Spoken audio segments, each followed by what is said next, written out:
got to stand up strong. Ain't the truth about themselves to understand what went wrong. I know we can find a way. I know we can find a way. I know we can find a way to stand up, stand up, stand up.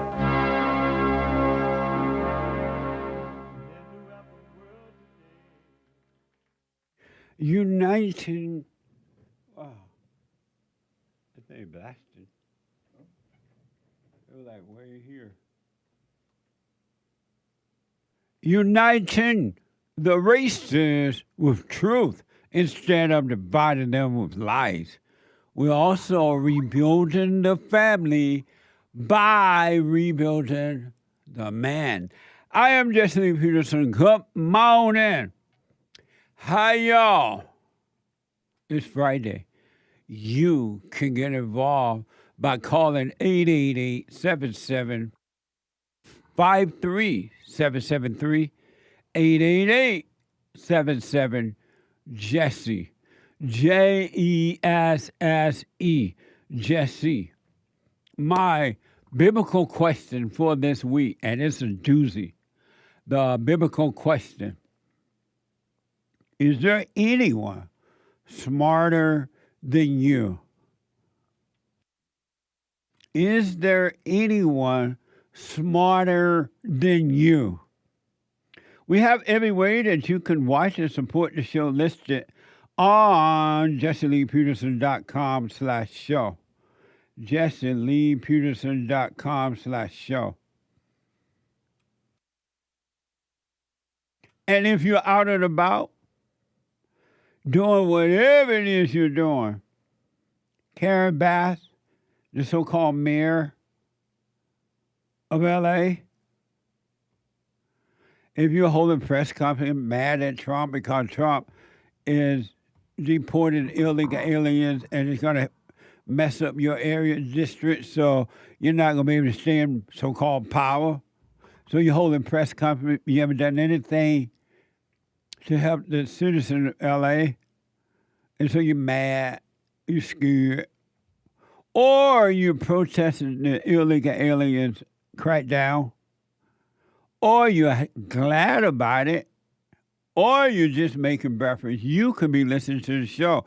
You can podcast, but you could be listening to the show on your iPhone or iPad by calling the listen line on TalkStream Live at 605-615-4131.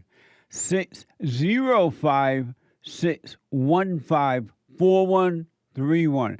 And to donate and have your comments read out loud, go to Buy Me a Coffee.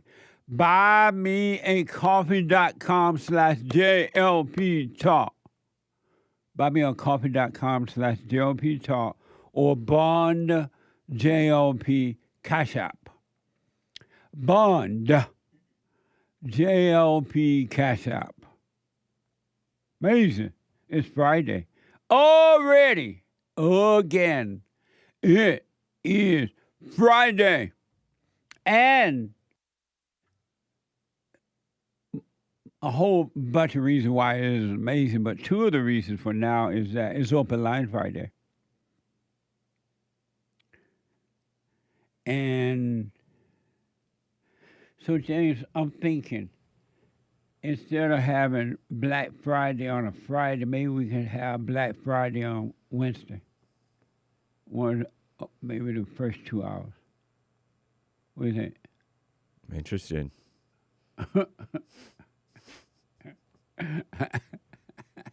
Interesting. What do you think, Anchor Baby? What's the reason? I You want to keep Open Line Friday? Yeah, I like Open Line Friday. But we still do Open Line Friday Mm-hmm. and Black Friday because we love the blacks. So I've seen some people want that.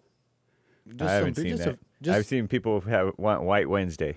yeah, we need a white not the Wednesday. black on the Wednesday thing, but people saying, oh, they like Open Line Friday. Get it off your chest. They don't dislike Black Friday though. But we still have Open Line Friday. But maybe we do Wednesday, White Wednesday. You know what I mean? Yep. What? Whatever. Whatever.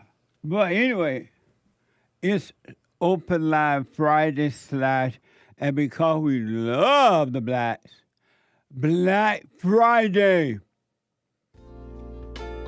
This is how it was back then.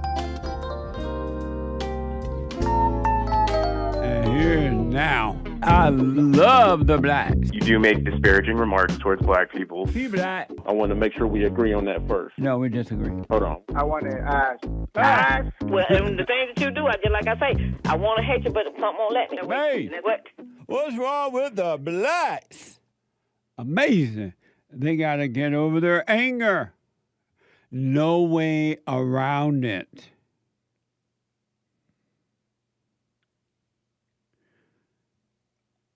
We had the men's forum last night. It was amazing. I'll tell you a little bit about it as we move forward. Though we can't talk about what happened in the meeting, but interesting stuff. I do want to tell you this, and I realized this not just last night, but I realized it for the last couple of years now. Satan, the evil spirits, and there are evil spirits, and we are all possessed until you start to overcome, until you overcome. It hates mankind, and it trembles that mankind may find God, may return to the Father. It trembles at that. And it hates that because it does not want you to return to the Father. Because if you return to the Father, then that means it can't live in you anymore. It will have to sit out by the post office and be homeless. And it trembles at the idea that you may discover the evil in you and realize that it's not you. It doesn't want that to happen. It's so clear now, I can hardly know what to do with it. But the one thing I want to tell you for sure, you're never going to know God or good until you know evil. You got to know evil and good. You're never going to know good until you understand evil. And you're never going to understand evil until you understand what's going on with you. You can bank on that. Going to church, whether it's Christian church, Allahu Akbar church, Jewish church, Mormon church, Catholic church, Jehovah's Witness church, Louis Farrakhan church, ain't going to do it. That's not the answer. You got to see and stop identifying with emotions, fear, and doubt, and worry, and insecurity, and loneliness, and depression, and suicidal thoughts, all these identities that you claim as yours. Oh, I'm poor, I'm rich, I'm fat, I'm skinny, I'm tall, I'm this or that.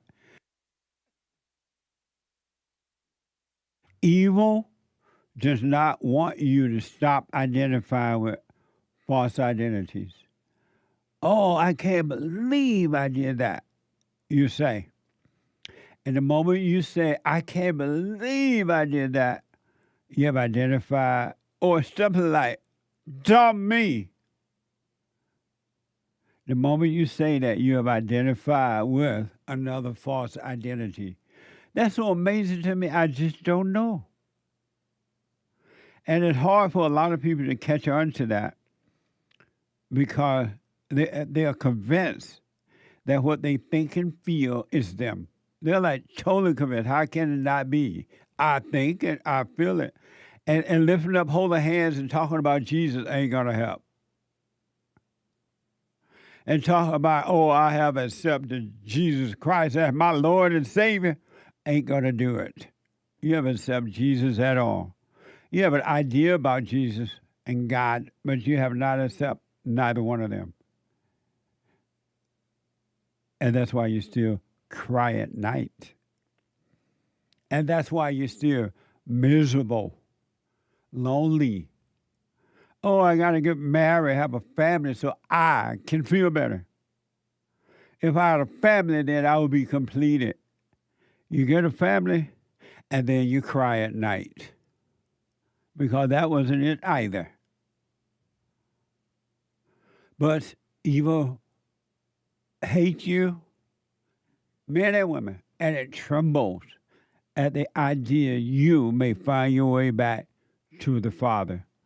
And it desperately works to stop you.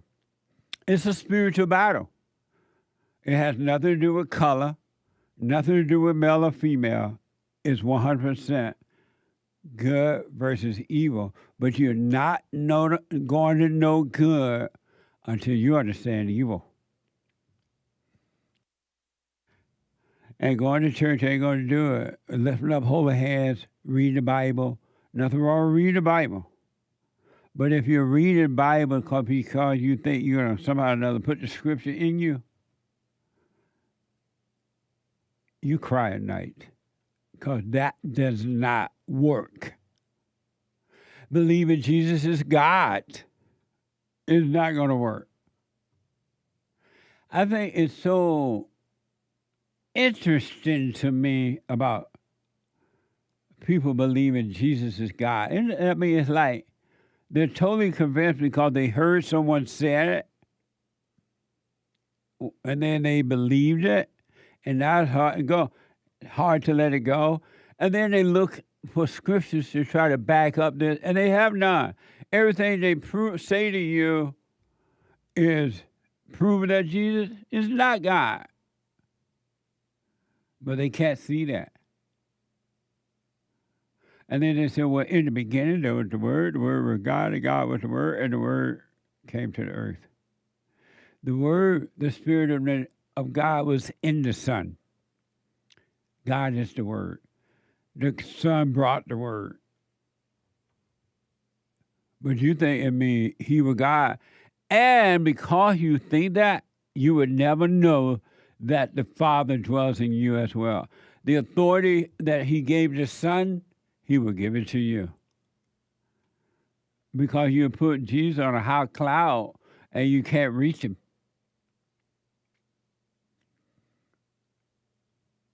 But anyway, it was an amazing forum last night. And every human being on this side of heaven,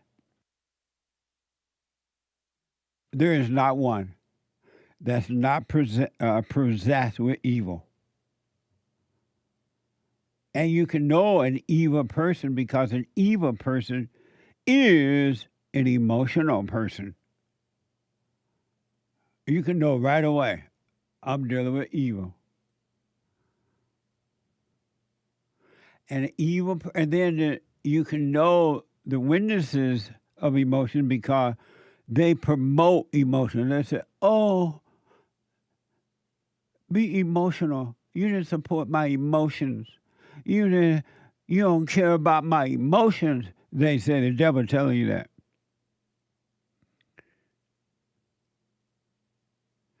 And then they fight. They get angry.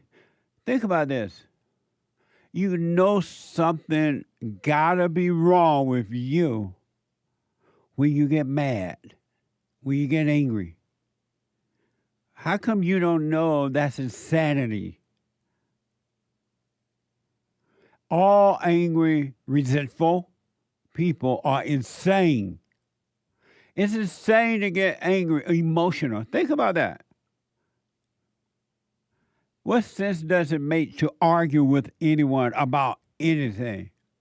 Why not have no opinion, neither for or against? I hear people talking about the Epstein letter. First of all, they don't even know if there's a letter or not, whatever that means. They don't have it. They heard it on the news. And if they're a Democrat, they heard from somewhere about an Epstein list, not letter, but list. Maybe there's one, maybe it's not, but they don't know for sure.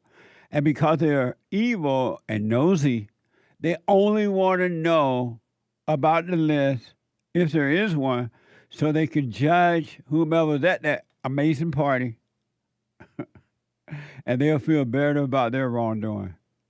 My bad is not as bad as your bad. It's just nosy. What else is the list going to do for you? Nothing. You still got to pay extra taxes. You still got to go to work. You still fighting with your wife, hoping or your husband, hoping he or she doesn't leave. Nothing's going to change for your life. You just have a moment thrill knowing that these people were at that party, and inwardly you wish you had been there. That's all it is. It's not going to change the country or anything. And then they say, well, I want to know if the people I vote for, what they're doing. But if you're a Democrat, you don't care what your representative is doing. If you're a Republican, you don't care what they're doing. How come if you care, you don't care both ways? Why not? That ego is a mess.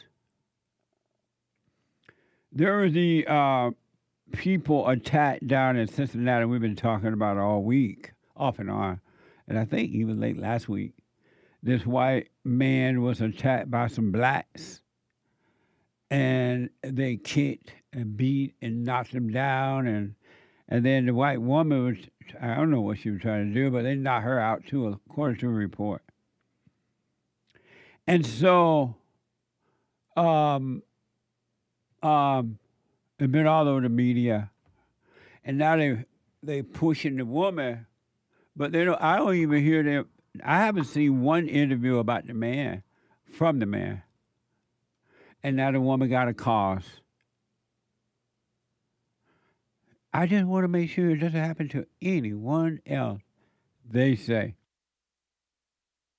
I haven't heard her say that yet, but she's all trying to get everything. And then you take sides. It had nothing to do with you. I was thinking about this Doge guy that was reportedly beat up because he was trying to save some girl or female that was about to be attacked, they say. And now he has concussion, sitting around with blood, better known as big balls. and they call him a hero. He has a concussion. How can a hero have concussion? That means he lost the fight. And then I wonder if he feels like a hero now just because somebody said he's a hero. And then if they get mad at him, let's say he's standing up for white people. Right after he healed, and I hope he does for his sake, from all the fight stuff, he stand up, all of a sudden he's not going to be a hero anymore. The people that call him hero would now call him a zero. Why do you fall for the titles and names that people attach to you? And now he remind me of John McCain. Everybody would call him John McCain. He did, may his soul rest in peace. A hero because he was captured in the war. And then Trump came along, he said he's no hero. Heroes don't get captured. Something like that. And they got mad at Trump for saying that. One man disagreed and the world fell apart. And then they cried. Well, anyway, here's a little update from the Cincinnati brawl. And they have, according to this report, arrested 2 more people. From WLWT, a 6th suspect has been arrested in connection with the viral brawl downtown that has sparked national attention. Watch this. A 6th person has been arrested in connection to the violent downtown brawl. This arrest comes as Ohio U.S. Senator Bernie Moreno comes to Cincinnati to talk about the violent assault. Now, Cincinnati police say that her name is Aisha Devon. She's 25 years old, and like the other 5 people arrested, she's facing assault and riot charges. Also today, Ohio U.S. Senator Bernie Moreno is in Cincinnati. He was very quick to get to social media in the wake of the violence, calling the assault a grave injustice. He has gone as far to threaten to withhold federal funding to Cincinnati if there's not a clear plan to address violence in the city. He's accusing Cincinnati's top leaders of failing the people who elected them. Moreno has given city leaders 30 days to put together a plan on what they're going to do to defend people's civil rights. Look, this isn't political. This is about them being idiots versus having some level of common sense and empathy. I'm sick and tired of these idiotic political leaders that allow our great American cities to descend into chaos. Now, we are still waiting on the city to release a video. This is still an ongoing investigation, so no timeline for when that video will be released. Amazing. My headline says 2 more arrests, but it only mentioned 1.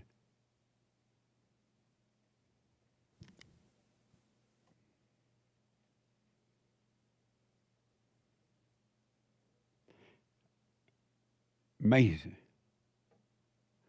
So apparently there was 1 more arrested, but my producer was saying that there were 2 others in there that were arrested before. But in this particular soundbite, it was only 1 other arrested. Sorry about that, folks. The 6th suspect, and so there's a total of 6 people now. Just look at these blacks and just think. You got to know that that's evil. If it's true that they attacked that man in that way and not that woman in that way. What's wrong with them? They are possessed. They are evil, if it's true. Why call it anything but evil?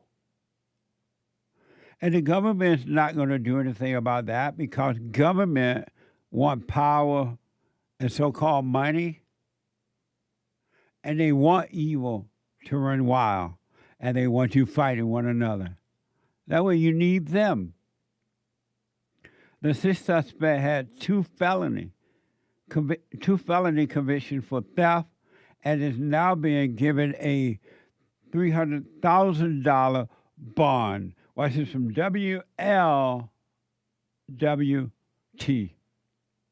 Devon is accused of assaulting 2 different people. This is her inside the arraignment earlier today. She's charged with 2 counts of felonious assault and 1 count of aggravated riot. Prosecutors say the first victim was a woman who was knocked unconscious, going on to add that Devon and others hit the woman in the face and head. We have been sharing updates on her injuries. Here's what we know about the second victim Devon is accused of assaulting. And then the other one was a male victim where she repeatedly kicked, stomped him while he was on the ground. Judge, these are significant acts of violence. Looking at her record, it does appear that she has 2 felony convictions for theft. It looks as if at some point there was a capias that was issued, possibly maybe on a probation violation as well. Now, Devon was given a $300,000 bond. Her case will be presented to a grand jury on the 18th. Amazing. She's already a criminal, according to the report. Why don't you know that that's evil in her, if it's true? It's evil, pure evil. But you call it racism. You call it, oh, she's doing it because of slavery. You don't say she's doing it because it's evil if she did this.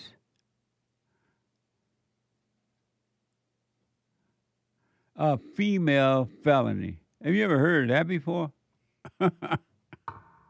Where have you heard of a female felony?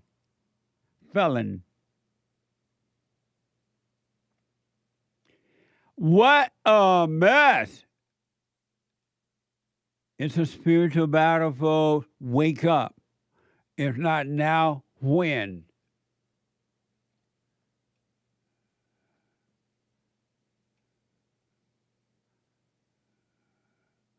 If not now, when?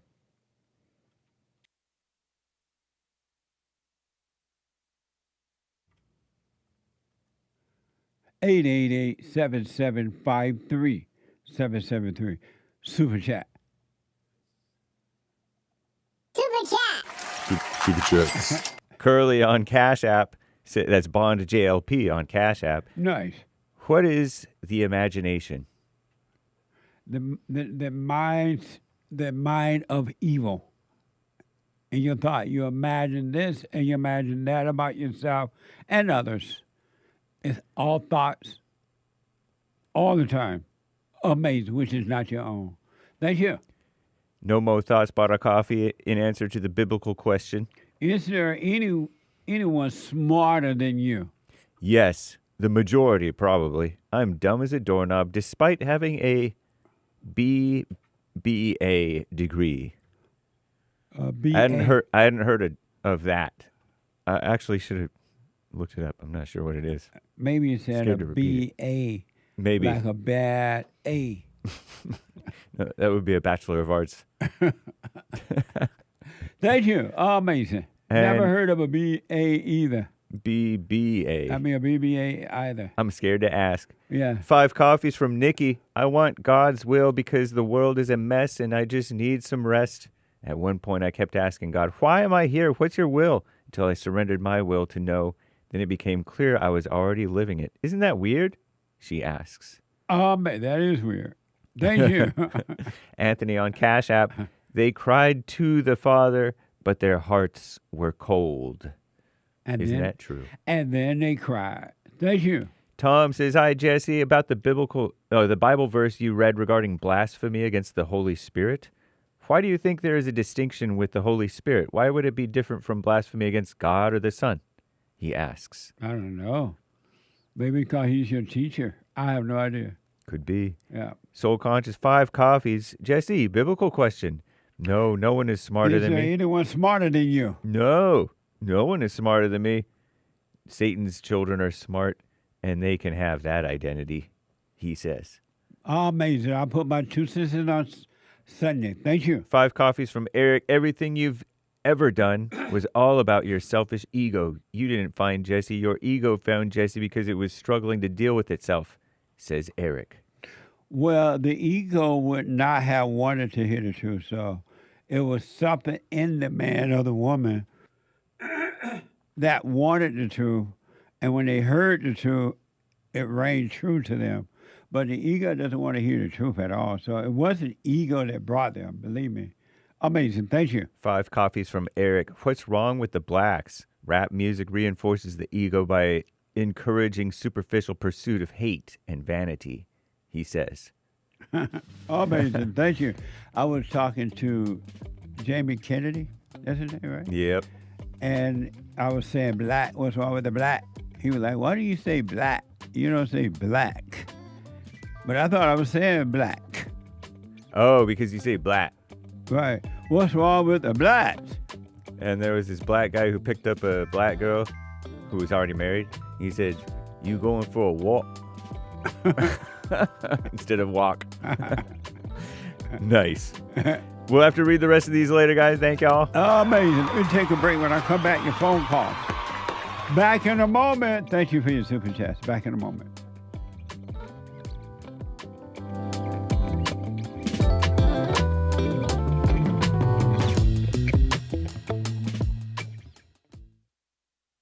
Check out Punchy's coffee. I have my own coffee now. Punchy coffee is good. Every bag is roasted to order. Freshest flavor. Top quality. Specialty grade beans.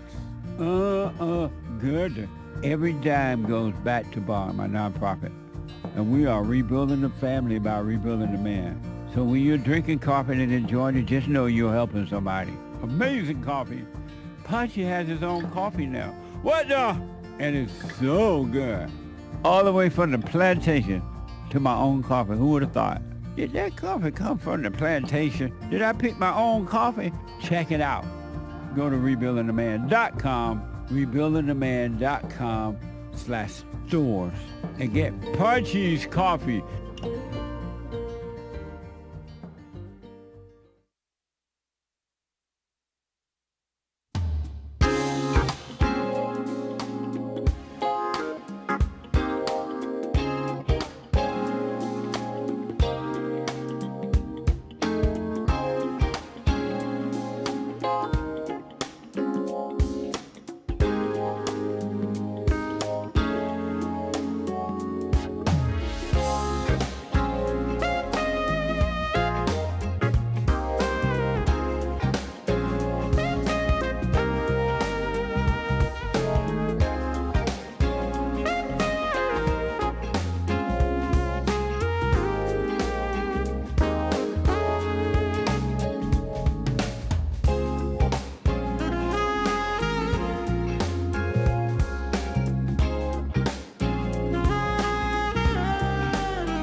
Check out my books and the merch. The books are amazing, and I will sign them to whomever you like, if you like. Go to rebuildingtheman.com, rebuildingtheman.com/stores, or jesseleepeterson.shop. And we're going to eventually put up the information. And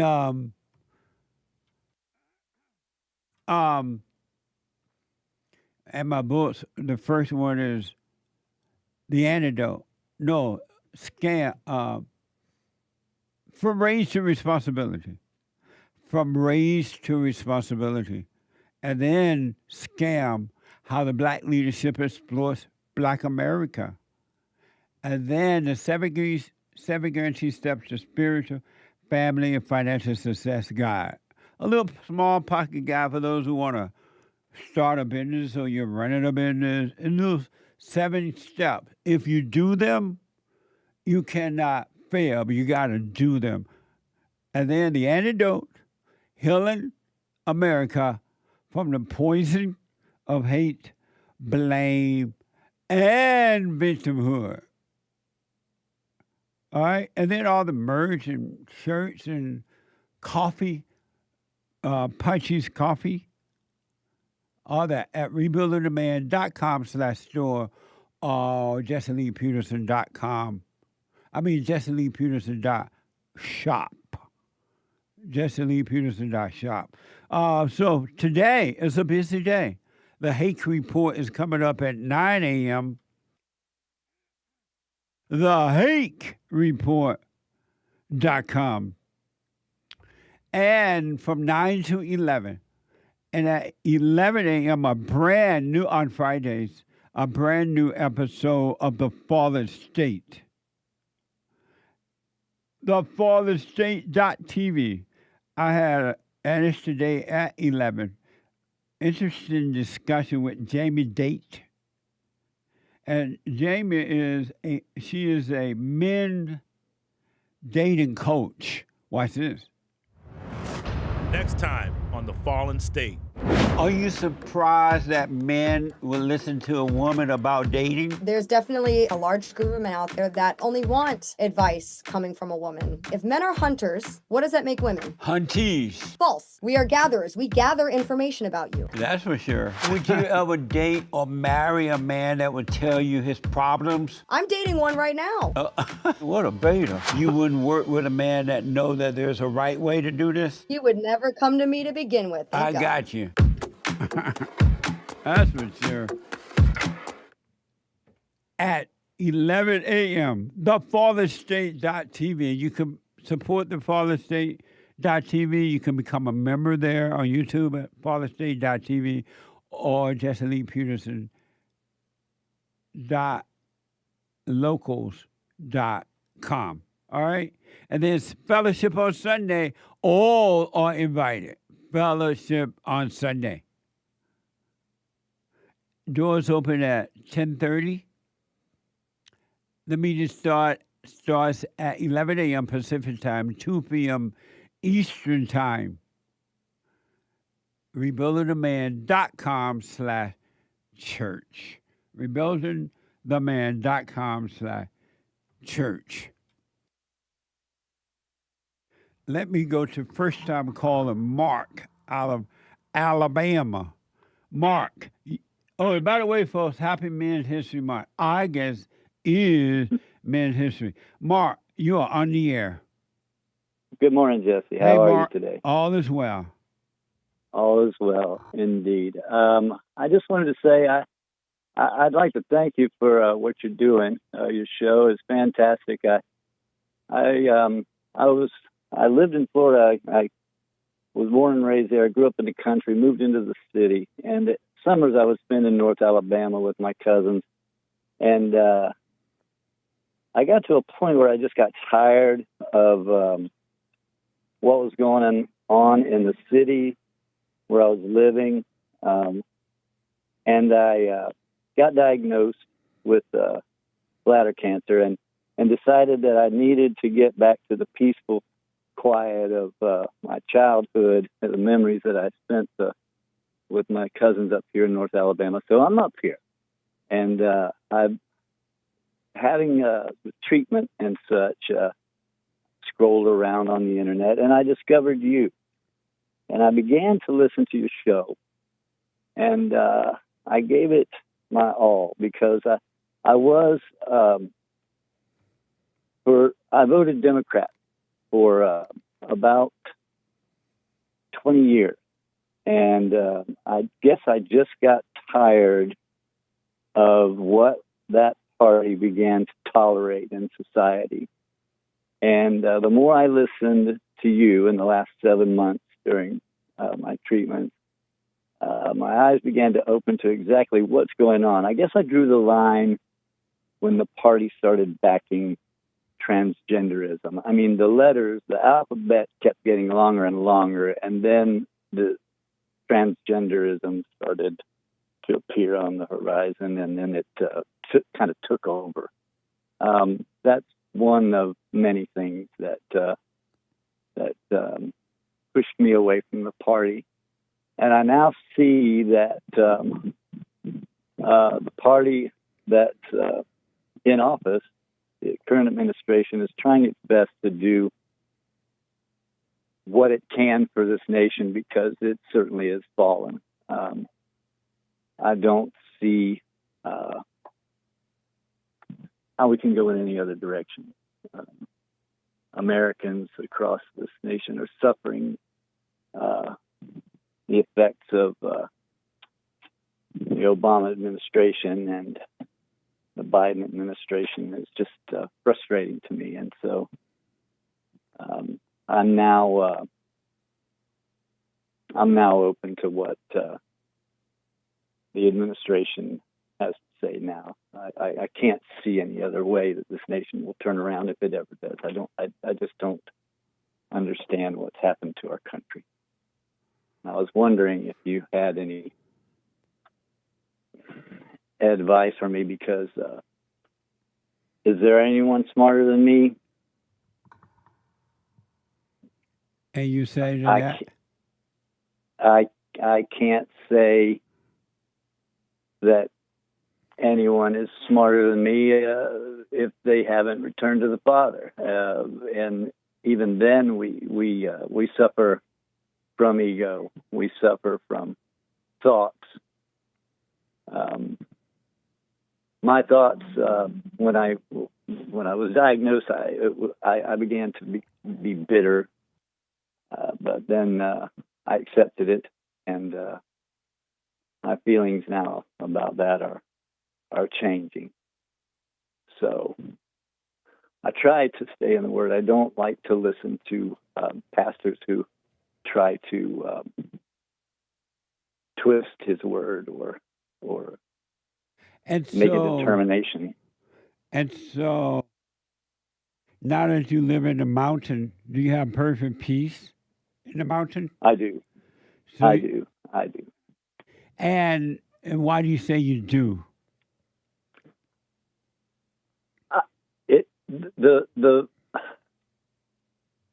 I guess the hustle, the everyone was just going at one another in the city where I lived, and here that doesn't happen. It just doesn't happen. Everyone who lives here is from here. Generations have lived on these properties, in this county, in this area for, I don't know how long. Have you met everyone? You gotten with everyone to know them? In the community, I try to meet everyone I can. When we go to the small stores, I have to drive 8 miles just to go to a small convenience store that's family owned and operated, and you see the same people come in and out the doors, and everyone's happy to see one another, and it's just so different. You don't go into a store and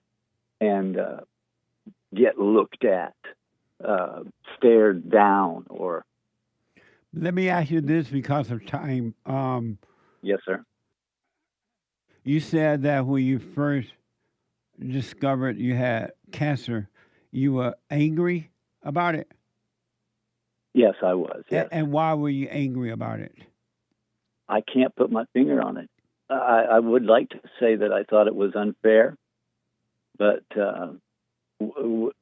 after the tumor was discovered and they removed it, and I went in for the pathology report with my doctor, at that point I kind of threw up my hands and I said, "Doc, just give it to me, because I already know.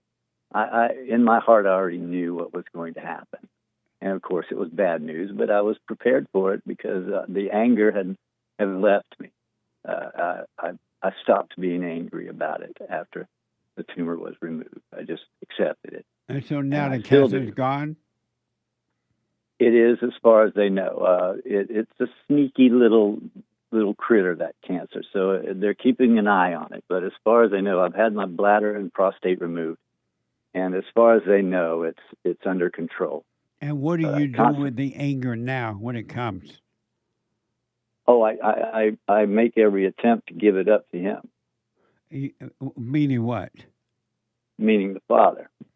Yeah, and how do you give it up to the Father?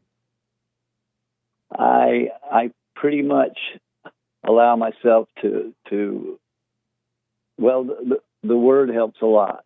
What word? You know, His Word. What's His word? Oh gosh, I'm learning. I know. When you say His word, what are you referring to? Scripture. The Scripture? Yes, sir. And so, what do you mean by His word and the Scripture? Well, I see it as a clear blueprint. To what? Or to find peace. And how do you find peace? Acceptance. Acceptance of what? Acceptance of the Word, and I try not to let my thoughts and ego get in the way, and it's a struggle. It is. It's a spiritual battle, and I know this now. But Jesse, I have to admit to you, sir, that I don't think I'm very good at it, but I'm trying.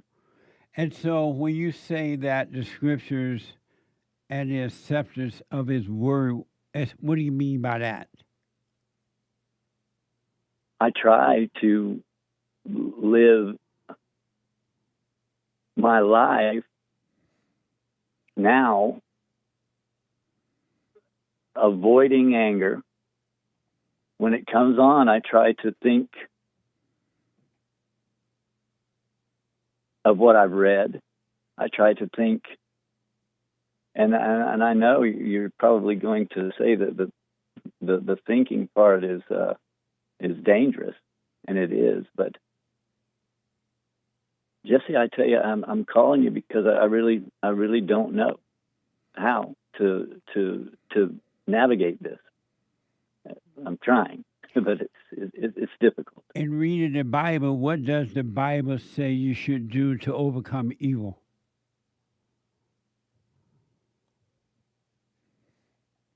I don't know. Oh, okay. And you heard me say that thoughts are evil and they're not your own, right? And all thoughts are all lies all the time? Yes, sir. I know that part of Scripture I know very well. I can't quote it, but I've let it soak in that my thoughts are not. So then why do you still give in to thoughts? I make every attempt not to. By doing what? But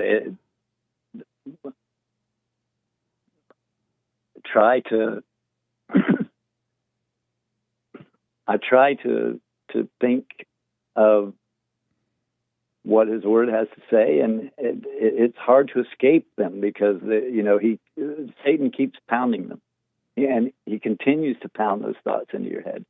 What to do, how to do it, what to think,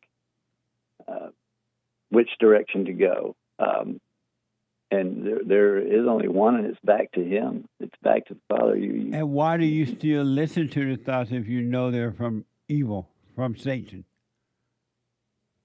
I don't. I do my best to not listen to them.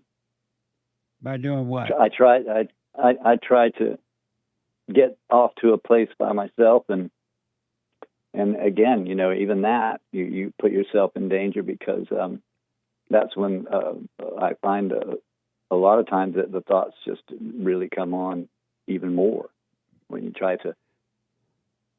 And what do you do when they come on even more? Well, honestly, I sit on my front porch a lot, and I go outside and I sit there and I just look at the beauty all around me. And we are out in the woods. We live in North Alabama near Smith Lake, and it's just beautiful here. And I try to concentrate on the beauty that's all around me, and how blessed I am to be where I am now, considering. But that's not going to stop you from believing thoughts, and it's not going to stop thoughts from coming. No, sir. It never does. How old are you, Mark? I just turned 60. Today? No, sir. In May. Oh, okay. Have you heard me? Does the Bible say, in order to be free, and I'm paraphrasing, that you must, before you can enter into perfect peace, you must go and forgive? Yes. And have you gone and forgiven your mother? I have. She's passed away, but that was one of the main points that you bring up, and I agree totally with you. And it was such a relief to me to have done that. And are you doing the silent prayer? Yes, sir. Okay. Well, because of time, all you have to do now, Mark, is be aware of the thoughts. Don't run away from them. Don't try to resist them with anything. Just be aware, meaning to see them, feel them if you do have pain that come with them, but do nothing about them, and don't call them you, so you can stop identifying with thoughts and feelings. And then the Father will take away those thoughts. They're not yours. You're none of the things that they're telling you. There's no past, no future. And if you could just be aware without putting up resistance, they will be taken away and you will have a clear mind. And your whole life will be clear. You will deal with everything you do with a clear mind. But you got to let the Father take away those false. You must die, meaning die from the ego nature, the thoughts and the feeling. But you got to let that happen and not run away from it. You got to feel it. You got to live with the pain. You got to sleep with the pain. You got to walk with the pain. You got to go to work with the pain. But do nothing about the pain, but just be aware of it, the thoughts and emotions. Yes, and more I am. I have. There are situations that arise for me daily that I deal with much better now than 8 months ago. So I'm a work in progress. I know he's working on me, and I'm allowing it every chance I get, because you do get drawn. You're right, and I have to push those thoughts away because I know they're not mine. Well, yeah, when they come, when you're drawn into the thoughts, just realize you're in thoughts and come back to sitting on the porch or walking down the road or whatever you're doing. Come back to where your body is, and you're back with the truth. You're back with the light, and the light will work for you. You don't have to do anything for your old nature. The light, the spirit of truth will take it away from you. And you will have no fear, no doubt, no worries, no insecurity. You will find, if you stay with this, that you don't have any problems.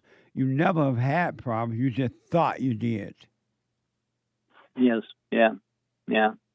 I'm realizing that more and more. And again, I just want to thank you for what you do. The treatment that I was going through is the entire reason that I began watching your show. I just ran across it scrolling on the internet, and here I am. I take in a little bit of you every day. You stay with it, and stay with it, and stay with being present. If you're present, meaning you're aware this where you are and what you're doing, you are with God. Yes, sir. But if you get into your head thinking about the past or future, you're with Satan. Yes. I'm happy to say that my doctor's visits are fewer and fewer now. Right on. So that's a good sign. I'd like to gain 30 pounds back that I lost because now I'm really a beanpole now. I'm at 135 pounds. I started all this at 165. How tall are you? 6'2". So. Oh, okay. Yeah. Well, you're not your body, so don't worry about it. No, sir. Let the Father will be done for the body, because if He want to heal you, He will heal you. He's doing great so far. Right on. Mark, I wish you well, man. I thank you. And I'll speak with you at some other time on some other issues. I'd really like to ask you some questions about some other things that I know other callers are in line, and I'm going to be respectful of that. I won't keep you, Jesse, but I love what you're doing, and thank you for speaking with me this morning. Absolutely. Call me again. Stay with it. Stay with it. Stay with it. All right? Yes, sir. All right. Amazing. Take care, Mark. Amazing. All right. You as well. Thank you, sir. All right. Is that clock wrong again or something? I don't hear it out. Alone in the park on a day after work, I'm so lonely. You went out already? No one tell me anything.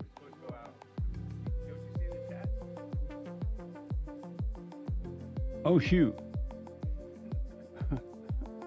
I'm hitting you with the music, Jesse. That's all. Back in a moment.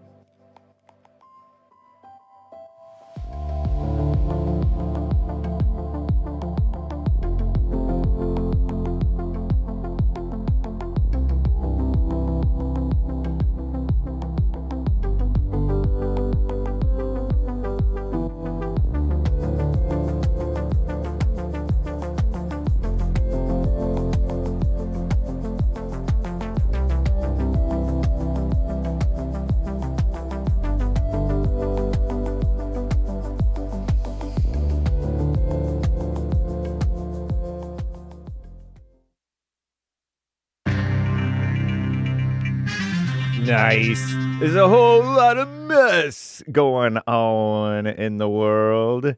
Such as, well, some of it's good stuff. I don't know. But the reef is shrinking. The Great Barrier Reef. Or at least they're losing coral down in Australia. And that's, I guess, a bad thing or something. And Israel, Bibi, approved for occupying, taking over Gaza. But there are many protests, and it's a mess potentially. And I don't know. Well, if Trump is against it, I'm against it. But if Trump is for it, I'm for it. And Trump, by the way, speaking of Trump, he wants to fix the census because the census is counting all these illegals. And Commie Nonsense Network is all about more heads, more money, more communism. This is the end of hour one already of the Jesse Lee Peterson Show. It is Black Friday, soon to be changed to I don't know what, but it is also long-standingly Get It Off Your Chest Day, okay? Get It Off Your Chest Friday. The lines are full. You can call in, though, every so often, just in case a line opens up. Appreciate you guys hanging in there, callers. It is hake news, not fake news. And we'll also get to your super chats. Fun day today, you know. Today we have the Jesse Lee Peterson Show, the Hake Report, the Fallen State, and then American Anchor Baby. Very cool. With that female dating coach for men on the Fallen State, by the way. Cool. Anyway, Commie Nonsense Network CNN reports that parts of Australia's Great Barrier Reef suffered the biggest decline of coral on record last year. Official analysis showed the reef lost between a quarter and a third of its hard coral cover across 3 major regions due to a marine heat wave. Crazy, huh? Whew. Marine heat wave means it's hot in the water. Somebody went number 1. No, I'm kidding. I'm kidding around. Anyway, that's not funny. Mass protests erupted across Israel. Those liberals in Israel. As the country's security cabinet was meeting to decide on a full reoccupation of Gaza, despite international pressure, opposition from Israel's military chief, and domestic fears that such an operation would endanger the hostages being held by Hamas. The cabinet approved a phased plan from Prime Minister Bibi Netanyahu to occupy Gaza City. Very nice. Or maybe not. James Hake.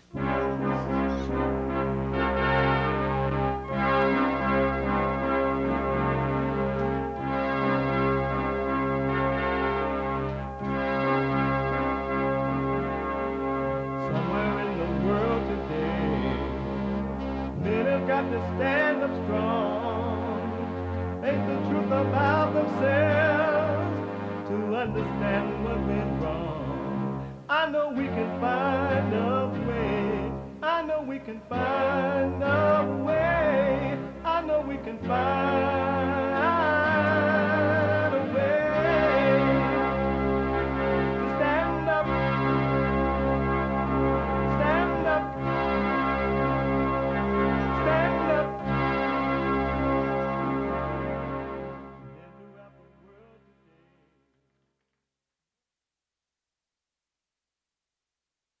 Uniting the races with truth instead of dividing them with lies.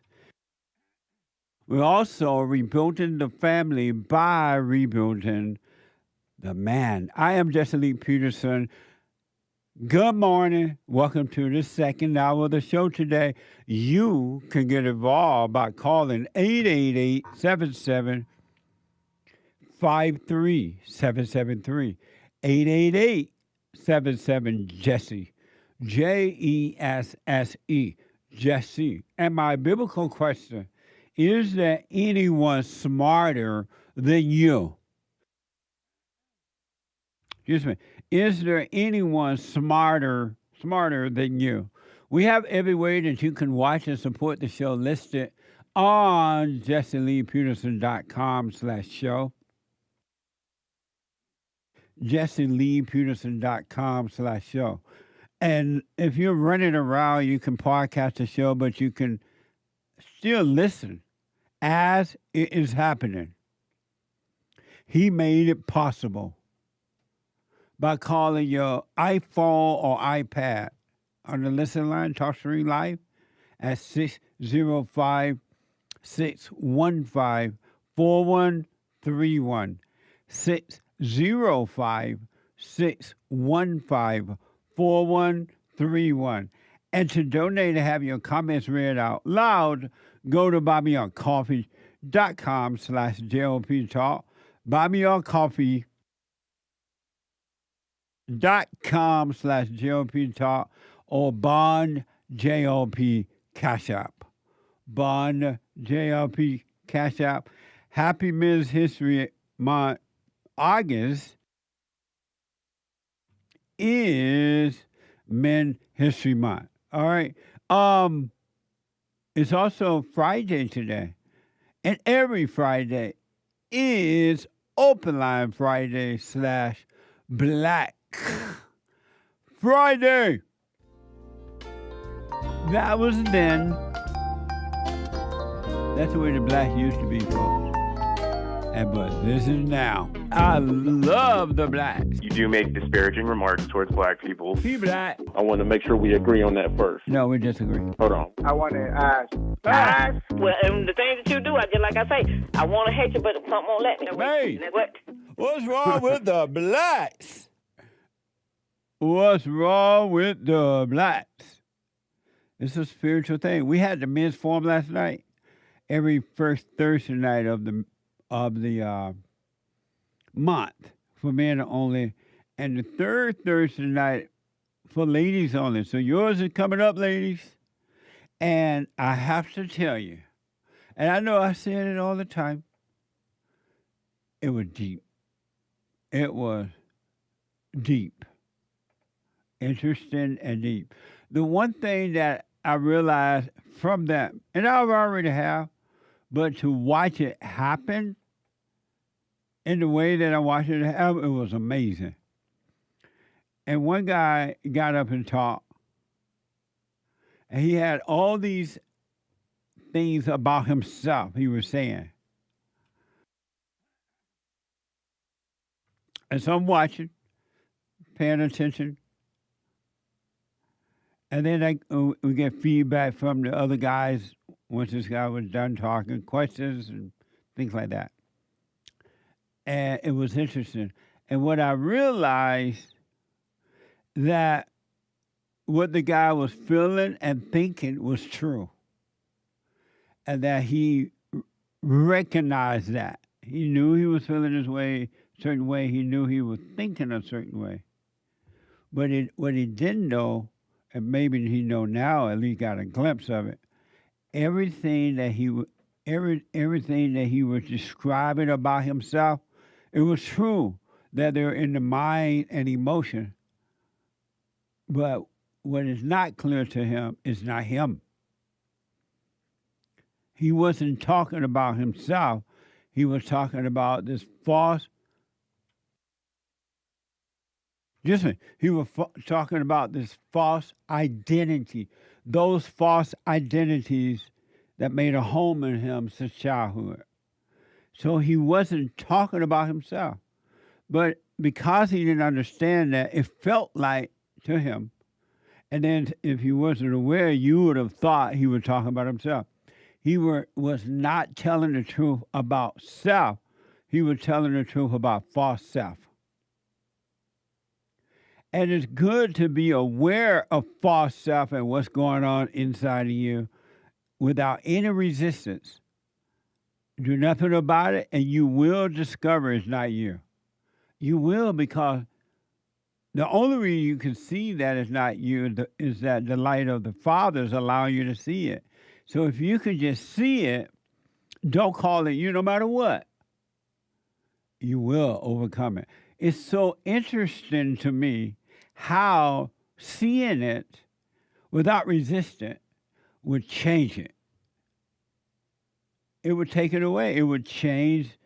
You will die from the false self, fear, doubt, worry, jealousy, revenge, suicidal thoughts, stress, looking for love, thinking that if I had a family, I'll be happy, or if I had this or that, I'll be happy. All those illusions will disappear without your help. But if you try to help them disappear, they ain't going nowhere. You give them life. And so, in case he's listening, he was right about being aware of them, but lost in believing that they were him. They're not you. You're not your thoughts. You're not your feelings. You're not the past. You're not the future. And listen to thoughts about what you can do to make things better is only setting you up for destruction. Because they'll tell you to go and do this, and you'll go do it, and then they'll tell you that's not good enough. How about this? And you'll go try that, and you'll do that, and you still won't have perfect peace. And you go back to the thoughts and consult with them again, and it'll still be the wrong decision. They'll tell you, you know what, you're 30 years old now. You need to be married. You need to have a family. And because you believe thoughts, which are all lies, you'll go and do it. And then once you do it, you regret it. Because now you're fighting with the devil, your wife. And then you have children that thought, well, you know what? You got the wife. Y'all fighting, but have some children. Make some babies. You'll definitely feel better. And then you make babies. And then you find out you only gotten worse, not better. And then now the woman you married trying to take your children, going to court, and the thought that you love your kids or a child. Go to court and fight for them. And you're like, yeah, I love my children. I can't imagine not being with them or the child. And you spend buku money on lawsuits or going to court. And then you end up losing. Even if you win a court thing, which is rare, you're still going to lose. Because the woman's not going to let you, she's going to make sure it's impossible for you to see the child. But she's ripped you off because now you're paying wife support, so-called wife support, child support. You're paying for the child to have a stupid counselor at the courthouse or wherever. Then you're paying the lawyer, and the lawyer making buku money off you because the lawyer keeps you going all day long, every day, because that's how they make money. But if you were knowing thyself, and God forbid the woman take your child with the help of the court, you'd be like, okay, you can have it. I'm not cutting the baby in half. I'll move on because you will be seeking the truth and you will stay with the truth and the truth will make things work for you, will cause things to work on your behalf that you won't even imagine. But you don't trust truth. You don't believe in truth. You don't believe in the spirit of truth. You say you do, but when it comes time to live it, you won't. You don't trust it enough to be still and do nothing. It was amazing. So I can't talk about what happened to me, but for the record, I want that guy to know, and for all you to know, you got to see what's going on inside of you, the thoughts and the feelings and the fears and the doubts. But just don't call it you so that you can not identify with it, and it will be taken away from you. It really will. If you're mad about something, it's no one else's fault that you're mad. That's inside of you. So don't say, you made me mad. You made me lonely. You did this. Nobody's doing anything to you. It's happening on the inside of you. But the deceiver is telling you it's happening on the outside of you, so you blame others. And then you become a victim. And I have to tell you, a victim is a dangerous person. A dangerous person. Look how bad things are right now. The blacks think that they're, and not all, but most. The blacks believe that they're victims. Look how violent and disobedient and the lack of love. And you can't go anywhere now. And if they're around, it's going to be a shooting. It's going to be some form of a fight because they think they're victims. They have believed a lie. And they say, well, this happened in slavery. Or this happened during the Jim Crow law. And nothing happened to them because most of them weren't even around anyway. And for those who were around, nothing happened to them. But they have been made to believe that they're victims. And they're so violent and insecure and jealous. It is mind-blowing to see that. And the women, the women are made to feel like victims. Oh, she's a woman. This will happen, that will happen. So let them be police, let them be congresswomen, and let them be senators, and let them be this and that. And look how violent women are. Because they have been made to believe that they're victims. And they're dangerous. They have no problem in hurting people at all. Zero. They'll destroy the man's children and feel nothing about it. They'll make up things about you that's not even true and feel nothing about it but a thrill. Because they've been made to believe that they're victims. A victim is a dangerous, evil person. And if you doubt me, pay attention to it. Even your own victimhood mentality, see how dangerous you are. Even if you're not at some of the things out in your mind, you're doing it. You're committing a crime in your mind. Because that's where it starts anyway, in the mind. It's not the act that's the sin, it's the thoughts that's the sin. It starts in the mind. If you free your mind, the rest will follow. I want to show you what a victim mentality look like. And I can't believe it. Because the whole world is in darkness. And the way that they treat each other, mind-blowing.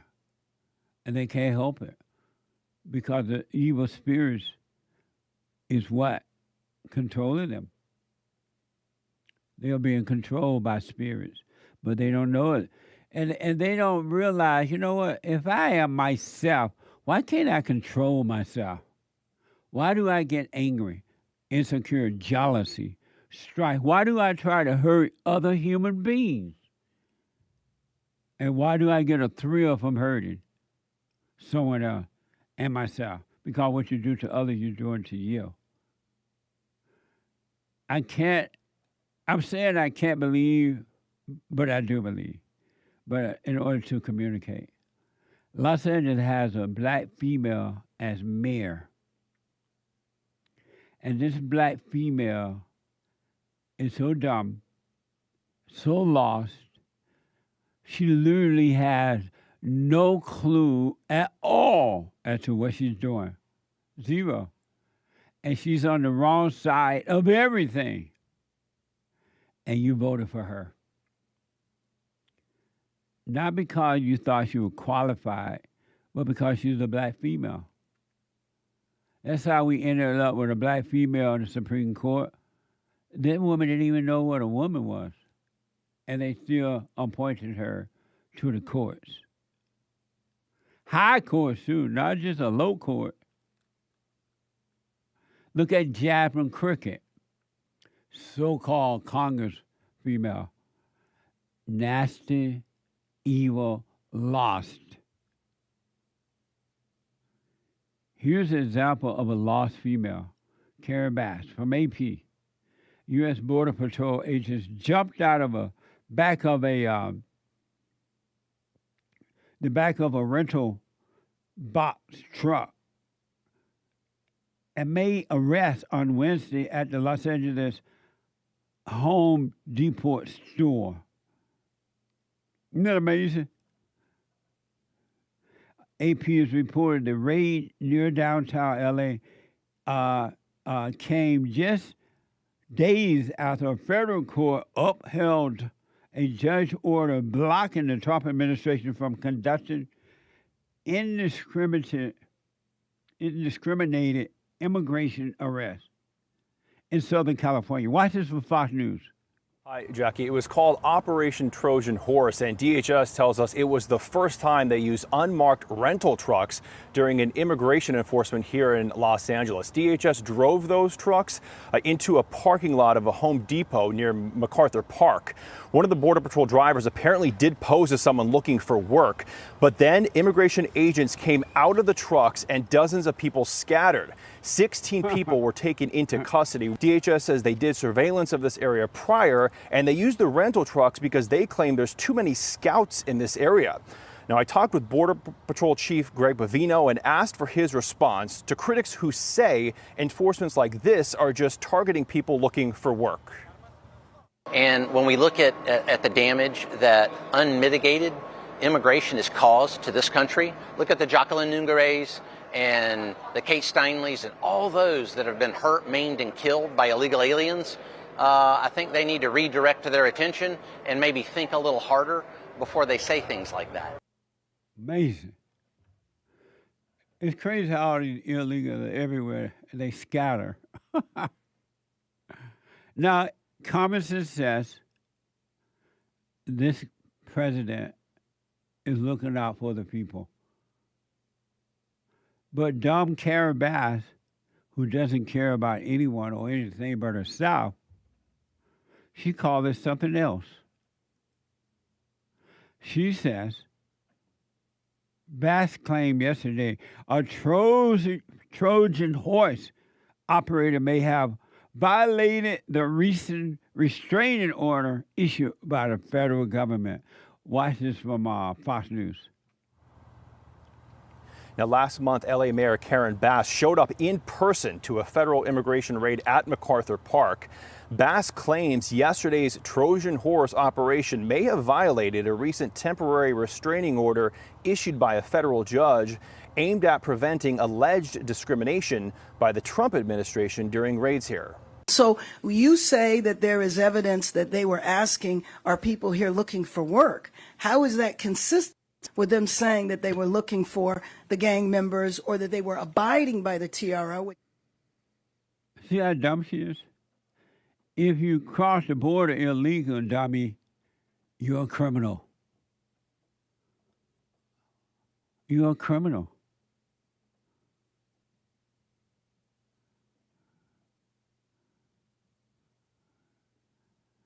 You're a criminal. And that's your mayor of a big city like Los Angeles. I've debated Carrie Bass. She is, the lights are on, but nobody home.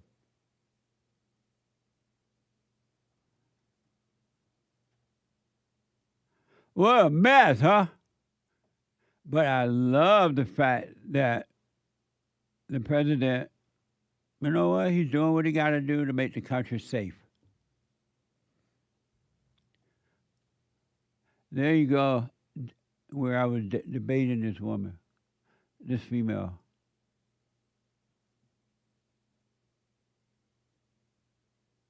What a mess. Back in 2017. That's the mayor that you elected to run a city right into the ground. And she's doing this because she wants to stay in so-called power. Those illegals vote for her or people like her. Why not wake up?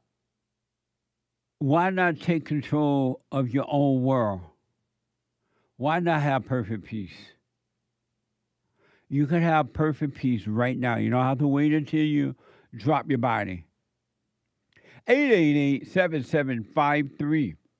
Let me go to Lucas out of Los Angeles. Lucas, you are on the air. Yeah. Hello? Hello, Jesse, can you hear me? Yeah, speak up a little bit right into your phone. Okay, is that better? Yes. Okay. I wanted to say something, but first I want to answer the biblical question. Is there anyone smarter than you? No, there isn't. But the implication is meaning that that I'm smart in the first place, but I don't believe anybody is smart at all in the beginning. So I don't think there's such thing as someone that's smart. When you say you don't believe there's anyone smart in the beginning, what do you mean? I don't. No one is smarter than anyone. Thus, no one's smart. And then why do you say that? Well, because I think it's a big ego thing. I think it's all ego. That's why. I think it's just it's a lie, the trick. It's to make you think that you're smarter, that you're better than somebody else. I mean, saying you're smarter is saying that you're better than someone at something. Amazing. Well, I'll put my little 2 cents in on Sunday. I appreciate you responding to the question. Thank you, Lucas. Hey, Jesse, wait, also, I had just a suggestion of another biblical question if you want to use, and I don't know how to answer it yet. I'm still figuring it out. But my biblical question is what is your full potential? And if you want to use that sometime, send that to the producer at JesseLeePeterson.com. We may end up using you. Never know. Thank you for that. Okay. Mm-hmm. All right. Yeah, send it to producer at JesseLeePeterson.com. All right. Producer at. Okay, you got it. Yeah. It sounds interesting, man. Thank you. All right. You have a good one. All right, buddy. If you're not here with me, I feel so all alone. Let me go to Gustavo out of California. Gustavo, you are on the air. Hey, Jesse. Hey. I had another question. Okay. Should I confront the people gossiping about me, and should I explain why I don't talk to them anymore? Why would you want to confront them? Well, I guess because it's in the Bible it says you should confront the people you have a problem with. No, you shouldn't hate them. You shouldn't hate them? Yeah. They can't see. They don't know what they do. They want you to confront them so they can get a thrill off what they think is your misery. And so all you're going to do is be arguing with the devil.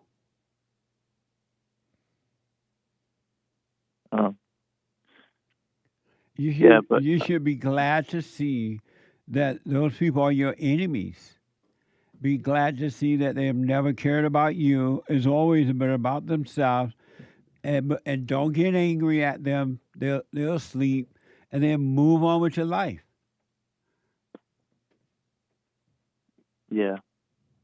The only reason is because I ask is also because it was a long-time friend, and it was a betrayal thing, kind of. But now you know that was a long-time enemy. It was never your friend. Right. He was pretending to be your friend, and you were pretending to be his friend, and now he's proved that he's not. His pretense has been revealed to you. Be glad to see it and move on. Just don't be angry at him. He's asleep and he cannot see. But move on. Stay away from him. Right. It's not going to do any good. It's just going to be a thrill thing for you and a thrill thing for him, but it's not going to change anything. You got to change and get to the point where it doesn't matter what.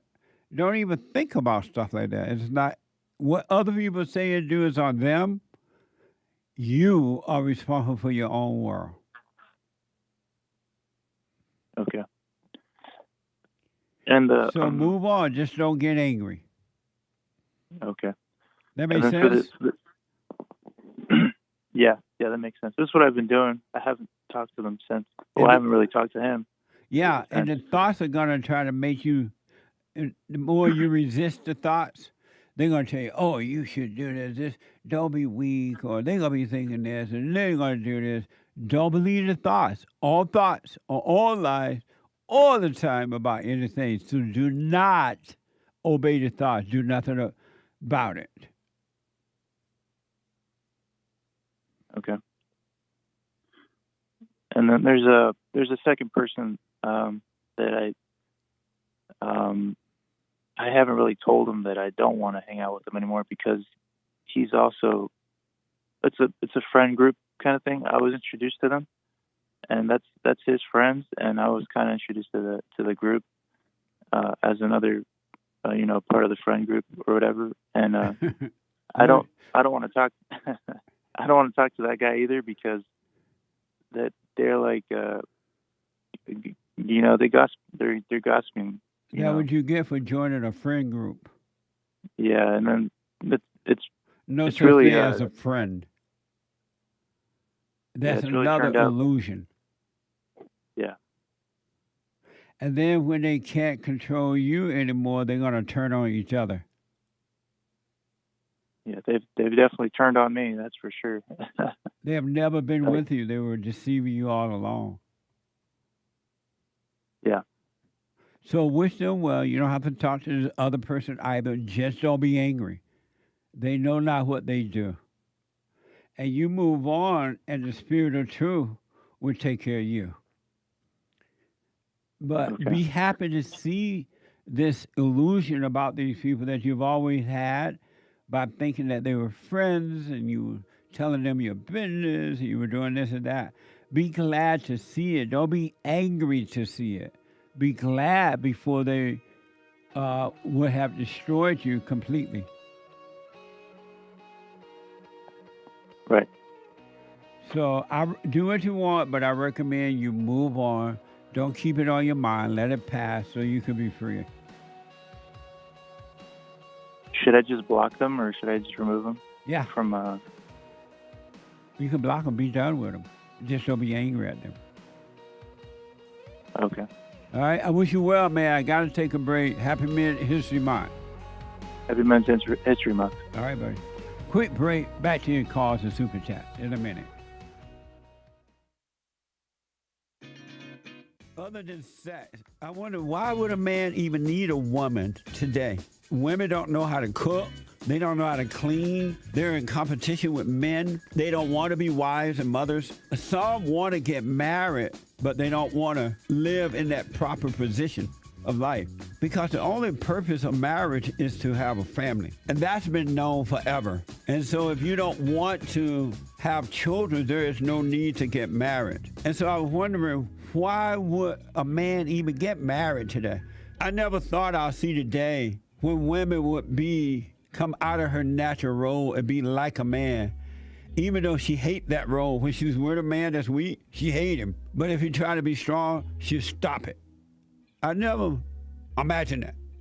You're seeing good destroyed and abnormal is presented as normal.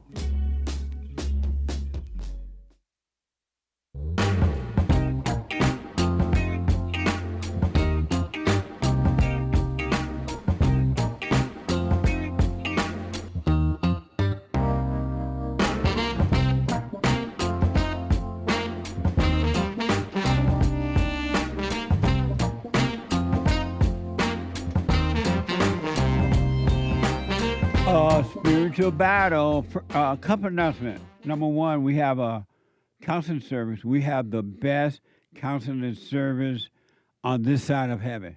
Really. You may only need one session, maybe two. Some people will say, hey, I want to come back and follow up. Okay. By phone, Skype, or walk-in. And be patient, because we're totally booked and it takes a little time to get in. But if someone cancels or reschedule, we call the next person in line. All right? Phone, Skype, or walk in. Go to rebuildingtheman.com or call 800-411-BOND. 800-411-2663 to make an appointment. And fellowship on Sunday. All are invited. Doors open at 10:30. Meeting starts at 11 a.m. Pacific time. And don't forget to donate. Support us financially. It takes work. It takes money to do what we're doing here. And you're being helped, so help us help others without me having to ask. Ask. Go to rebuildingtheman.com. rebuildingtheman.com/donate. Or call 1-800-411-BOND, 800-411-2663. Or you can mail it in. P.O. Box, make the check of money on it out to Bond. P.O. Box 350-35090, LA, California, 90035. It's all on the website there if you missed that. Or call 800-411-2663. Or hit that, hit that scan, what is that? Bar? QR code. QR code to support Bond. Scan the QR code to support. All right. Thank you all. Amazing. While hate is coming in for the super chat, I don't quite know what RODRIGO want. I can't read what Derek wrote because it's all way over there. I can't see it. Derek, make that clear for me, then I'll go to his call. LIEZL, in the meantime, is out of California. Let's see here. LIEZL, welcome to the show. You're on the air. Good morning to you, Mr. Jesse. Good morning. Happy Men's History Month. Yes, that's why I'm calling. I'm so excited. You know, I had prepared something for you, sir, a couple weeks ago for white men. How did you call it? White History Month. I had something for you, but then the lines were just so full and I had to go. But I'm so glad I kept it because I have a question for you before I proceed, Mr. Jesse. Do you remember back in the 60s and 70s, were you fond of, or did you like watching the TV shows of yesteryear? You know, like the cop shows, maybe the detective shows, just the shows on TV. Do you remember some of them that you liked? They were amazing. I do. Yes. Okay. So here we go. I'm glad that. So I'm going to segue into this. So for today, I'd like to step into the arena of music and the composers of yesteryear, Mr. Jesse. I'm sorry, there's a garbage truck that's going by. So, hang on. Sorry. So that's why I'd like to enter into the arena of music and the contributions of particularly white men who've, well, I just want to pay tribute to them. So you're I'd making like to honor you have a men history moment. Yes, I'd like to Okay. honor some of these white men that wrote the catchy tunes and the theme songs to our favorite TV shows of yesteryear. So I'd like to go down memory lane. So just 5 of them and quickly. And I'd like to say that these men have etched into my memory their creative genius and their musical composition. So here we go. Number 1, you ready? I am ready. Number 1, for the TV series Mission Impossible, which first aired in 1966. Theme songwriter for Mission Impossible, none other than the wonderful Mr. Lalo Schifrin, who unfortunately passed away, I think last month or a couple months ago. Number 2, SWAT, which also aired in the 60s. Theme songwriter for SWAT, Mr. Barry Vorzon. Number 3, Hawaii Five-0. Theme songwriter, Mr. Morton Stevens. Number 4, this is one of my favorites I watched with my dad. The Streets of San Francisco. Theme songwriter for that, Mr. Patrick Williams. Lastly, one of my favorites, shout out to Mr. Mike Post, who composed theme songs for The A-Team, Magnum P.I., and Hill Street Blues, just to name a few from his repertoire. Shout out to these wonderful men, Mr. Jesse, these magical composers of yesteryear from our country. Thank you, sir, for letting me contribute. That was an amazing contribution to Men History Month. Thank you. Yes. And they Thank are. you. Have a good day. They were a great song. Thank you, Lisa. Wonderful. Thank you. Bye. Amazing. Along after work, along the bus. Let me see. Along after on the bus, on a day after work. I'm so lonely. The guy next to me has a girl under his arm. My arms are empty. Some guys have all the luck. Some guys have all the pain. When you're not here with me, I am so all alone. Amazing. Thank you, Lizzo. Let me go to Rodrigo, not Rodriguez. Rodrigo out of Florida. Rodrigo, you are on the air. Amazing. Hey, Amazing. how are you doing today? All is well. Amazing. Just so, yeah, I think there was some sort of miscommunication with the producers. But anyway, I wanted to have 2 main questions that have really been pressing me. And then maybe if there's time, I want to hit on the biblical question. But the first one is, Jesus says in the Bible that with the faith of a mustard seed, you can ask a mountain to move and it will do so. And to me, I always believed that was just a metaphor that he was making. So I wanted to ask you, what do you think about that? Is that actually a physical possibility that we can actually do, or was that more of an imagery to convey a teaching message? What do you think about it? I believe that I'm not so sure. I think it might be possible, but it does sound outlandish, but I wouldn't consider it out of reality. And why does it sound outlandish to you? Well, I've never really seen anything like that be done, and I've always been taught that such things are impossible. Are you a Christian? I'm not sure.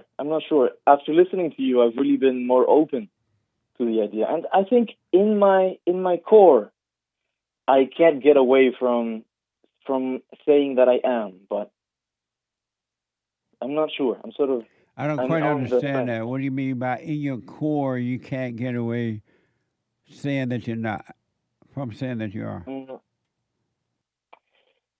I wouldn't identify myself as a Christian, but it doesn't feel right to say that I'm not. What does it feel like to say you're not? Maybe not like I'm lying, but I wouldn't want to identify with not being a Christian. Why not? Here with me. I think that comes along with a lot of other things that I don't really agree with. And also, the figure of Jesus is like the coolest figure I've ever heard of. So, You said that you don't want to. I say that you're not, and I not a Christian, and I ask why not. and because I don't, it feels wrong. I don't want to say that I am not. And why Because not? it seems that there is, I don't really have a specific answer to it. And when Maybe you I'm afraid of the responsibility that it would bring. What responsibility would come as a result of saying that you're not a Christian? What responsibility are you referring to? Oh, I mean, I'm afraid of the responsibility that it would come from saying that I am. And what Because if responsibility I am, is that? then I have to be better, I suppose. Better than what? Better than what I am now. And what are you now? Just not the best that I can be. And what is the best that you can be? I'm not sure. I'm not sure. So then what That's do you why- mean I am not the best that I can be? So I'm afraid to say that I'm not. Because I'm not. How do you know that if you don't know what the best you can be? Well, as I go through my life, I can tell that at some moments I am lazy or I judge, you know. And why do you do that?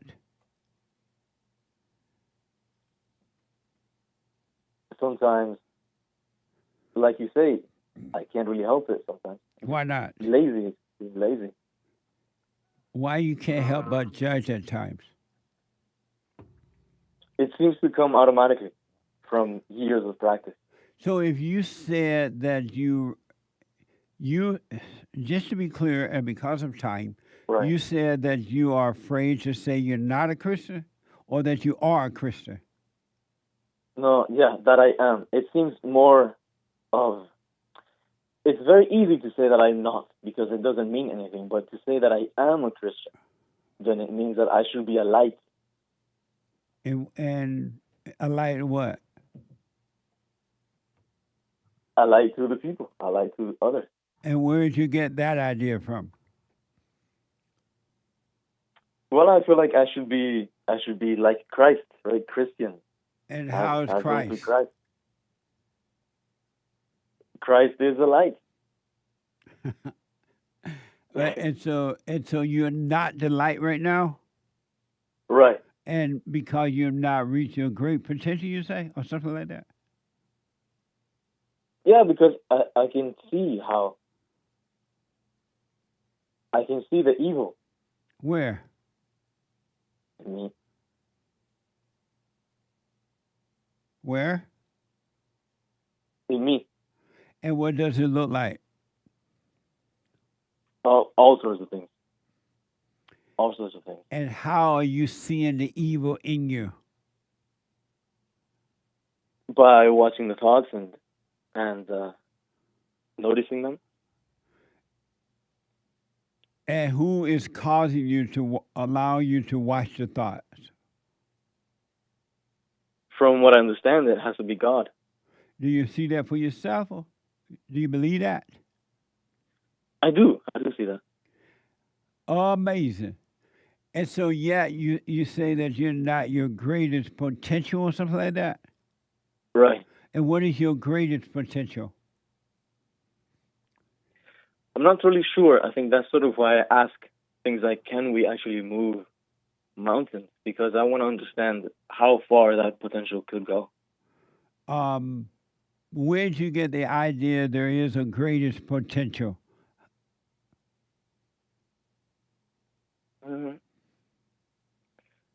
I think there's definitely a way to be less evil, to, or at least to identify less with evil, to carry out fewer evil actions. So if you believe that, why don't you stop? I think it's those moments where I fail to catch the thoughts. Oh, okay. Yeah, just work on your thoughts. You'll be fine. And you're doing the silent prayer. You went and forgave your mother and father and all that, right? Yes, sir. Good. Well, just stay with it, stay with it, stay with it. And have no ideas about it. Have no, don't try to be strong. Don't do anything. And it will disappear. You'll be free. Nice. But you got to just stay with it and put up no resistance against the death of the ego.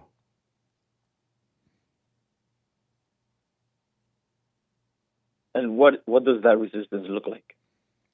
If you deny that you have these thoughts, or if you deny you're feeling fear or loneliness or doubt, if you try to run away from it by getting high or making phone calls in those moments, you are putting up resistance.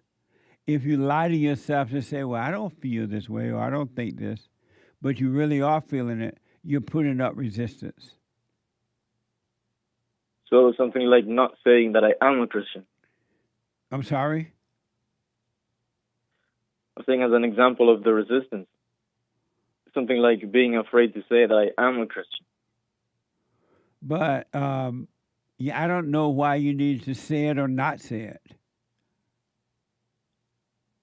Why is that Because important to you to say you're a Christian? Because I think it affects my belief in the reality of Jesus, whether or not I believe he was actually a person. Have you ever met a Christian that knows Jesus or that has perfect peace? Not yet. Not so yet. Why would you want to be that then? Not like that, but I mean, I suppose to say that I am a Christian would mean to believe the things that happened in the Bible, believe that Jesus was real, and to say that I'm not a Christian is to maintain respect for it, but understand that those things were not actually true in the past. Have you heard other Christians who said they believe those things? I've met those. I have. You have? I have. Have you noticed they don't have any perfect peace? All they have is belief, and it's not doing them any good at all? I've noticed. So why would you want that? It seems like that's part of the package. You know, the people go wrong, but we can't really blame the Did Christ tell you to be a Christian? Say that again, sorry? Did Christ tell you to become a Christian? No, I don't think I've spoken to him. Not yet. I don't have his number. But if he didn't tell you to become a Christian, why are you trying to be a Christian? Because things make more sense through the Christian angle. But if it made more sense, why don't the Christians have perfect peace? I'm not sure what you mean. Maybe we're not understanding each other. If it made sense, do you think what the people know about Christ, the Christians know about Christ, you think it makes sense to them? I think most people, it doesn't really make sense to them. They sort of just repeat what they've been told. How about the Christians? Yeah. So why do you want to be a Christian? I don't really want to be a Christian, but I want to be of the truth, whether it's Christian or whatever the case. Well, you're on your way to that. By knowing evil, you will know the truth. So just stay with it, all right? Will do, Jesse, for sure. All right, buddy. 888-7753-773. Super chat. Super chat. Super. Andrew bought a coffee a little late for Bible Thumper Thursday, but I wanted to get this off my chest on Black Friday. You will keep him in perfect peace, whose mind is stayed on you, because he trusts in you. Isaiah 26:3. Stay present. And when you stay present, your mind is on truth. And the truth will add, it will take care of you. But you got to stay present. When you're thinking about, oh, I want to get married, I want children, I want this, or I want that, your mind not on the truth. It's on evil. Amazing. Thank you. Very nice, Andrew. Thank you, sir. Yeah. Anthony on Cash App, Black Friday. We love the blacks. Amazing. Amazing. We love the blacks. Eric Ray, didn't July just feel white? That was amazing and so much fun honoring history. Why History Month is July. Thank you.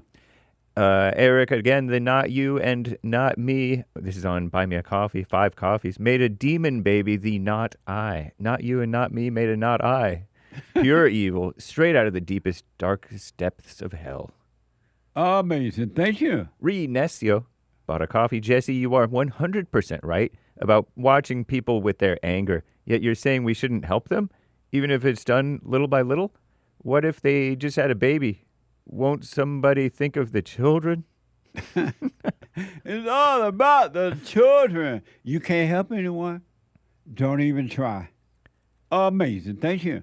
Thank you, Renescio. White Wings, 1776 on pilled.net. Great shirt. Love the yellow, Jesse Lee Peterson. Men's History Month. Men's History Month. You can get this on rebuildingaman.com/stores or jesseleepeterson.shop. Thank you. Very nice. Thank you, White Wings 1776. Eric, 5 coffees. Only the ego suffers. I'm angry. I'm lonely. I'm depressed. I can't live with myself. Need to get help. I can't deal with I. I found Jesus because I was struggling to deal with I. I is the ego. Okay. Thank you, Eric. Thank you, Eric. As always, Keith bought a coffee. Jesse, all is well all the time, but when I do cocaine, I get all messy. When I sober up, all is well again. What can you say about that? The only pain I feel anymore is on the come down of cocaine, says Keith. Amazing. I can't say, but what I wish you well. Eric, 5 coffees. You aren't addicted to drugs. You're addicted to emotions. You abandon peace in pursuit of happiness. Peace, sign the devilish one. Roller coaster emoji, smile. Roller coaster emoji, crying. Amazing. Thank you. ALL, a black bass. Throw her back. What the? What a mess. Thank you. Carl, welcome new member. Nice. Thank you, Jesse Carl. Lee Peterson. Amazing. Lin Yen Chen, anger is constipation of the heart. Thick and heavy emotion that comes with confusion and its fumes. Are you still been number 2? Just say number 2, Hake. You know, you and your undue disgust / censorship. I don't know what you're saying, but thank you. I understand you, Lin Yen Chen, I think. All right. I don't know what you're saying. Oh, okay. Thank you. Maria says Hispanics Day. Maria. Thank you, Maria. And we'll have to read the rest of these later, guys. Thank y'all. But it's not Hispanic Day. It's Black. It's Men's History Day. Quick break. 1 more hour to go. When I come back, straight to your calls and your super chat. Back in a moment. Hate news, not the fake news, coming up right now. And I'll be back in a moment. I have books that are amazing. I highly recommend you get them. 7 Guaranteed Steps to Spiritual, Family, and Financial Success Guide. Even if you're not starting a business, but you have a job, or you're on welfare, it can help you if you do. Be doers of the word, all right? From rage to responsibility. From rage.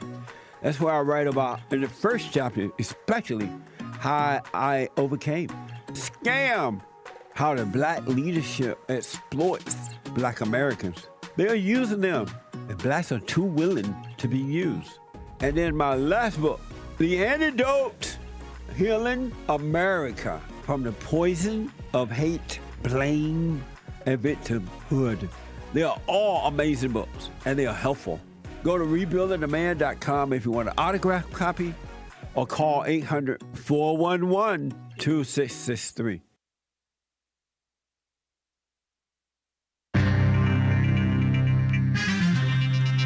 Very nice news. Trump wants to correct the census, as I mentioned last hour. We'll see if I get to that. The U.S. Air Force, no retirement for certain transgenders who've been in the military, so-called served in the military. And 2024, they say violent crime decreased. So claims the FBI. And California is going through some wildfires. The moon was low this morning as I was driving in. I could see it was like an orangey, yellowy, brownish color, darker than normal. Probably because of the smoke in the air. Air quality might not be the best right now. Amtrak has, they're getting faster trains for the Northeast, somewhere over there, back that way, or that way actually. And Butch Wilmore, remember that name? He's retiring from NASA after NASA left him hanging up with that Suni Williams gal in the International Space Station. And space is real, by the way. So we wish Butch Wilmore a happy retirement. Happy Men's History Month, sir. And Lucasfilm and Disney have settled or are settling with that actress woman, Gina Carano. Remember that name? She was, I guess she posted on social media some conservative-ish type stuff, and they fired her or something. She got canceled, and so she sued, and they're settling.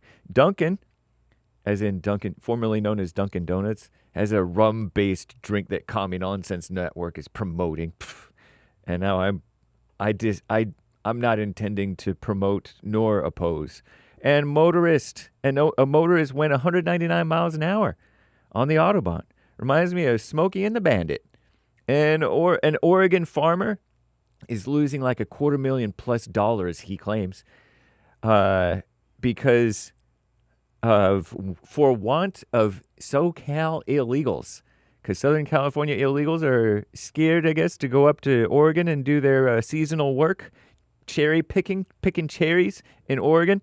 And so he can't find workers. He's losing money. This is the end of hour 2 of the Jesse Lee Peterson Show. It's Friday. Happy Men's History Month, August 8th, AD 2025. There's one line open. You can call in right now, even during Hake News, Not Fake News, to get on hold, to get on air with JLP in the last hour of the last show of the radio show of the week this week.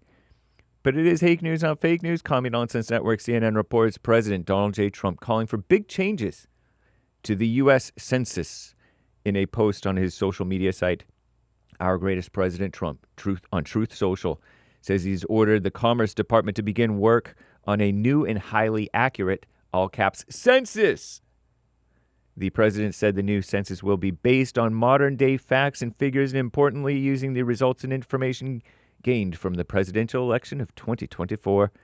Also declared people who are in our country illegally, all caps, will not be counted in the census. The U.S. Constitution mandates, says Commie Nonsense Network, as if they care about the Constitution, a national census every 10 years to determine congressional representation. The next one scheduled not until 2030. In addition, the 14th Amendment requires a count of the whole number of persons in each state. And I guess they mean you got to count the illegals, too. That's what they're trying to say, maybe. What a mess. The U.S. Air Force plans to deny retirement benefits, according to Commie Nonsense, to all transgender service members who have honorably served between 15 and 18 years. Sounds like a matter of opinion whether they honorably served and whom they served. Instead, they will be offered two choices: take the lump sum separation payment offered to junior troops, or be involuntarily separated at a later date. Move announced this week comes after the Supreme Court granted the Pentagon permission to ban all so-called transgender, fake notion, troops serving in the U.S. military. So-called transgender troops recently told military.com they found the separation process, which include reverting their service records to their birth gender. They called it, quote unquote, dehumanizing. What a mess, huh? What do they know about that? Anyway, I'll have to tell you about the crime report another time, or maybe you won't ever find out. Who knows? I'm James Hake. Now back to JLP, Hour 3.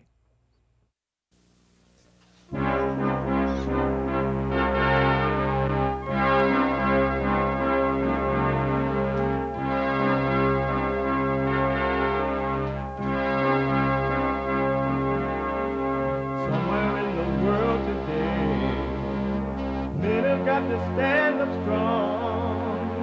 Face the truth about themselves to understand what went wrong. I know we can find a way. I know we can find a way. I know we can find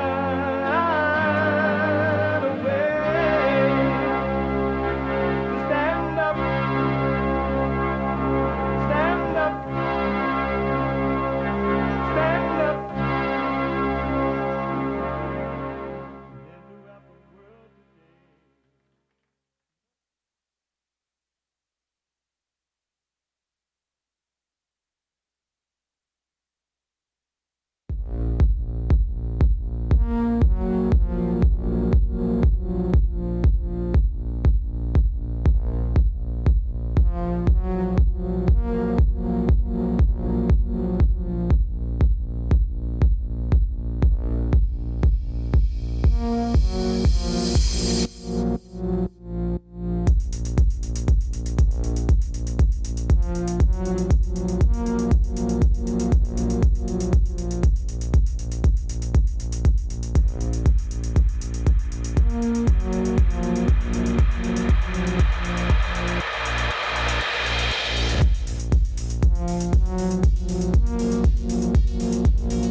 Uniting the races with truth instead of dividing them with lies.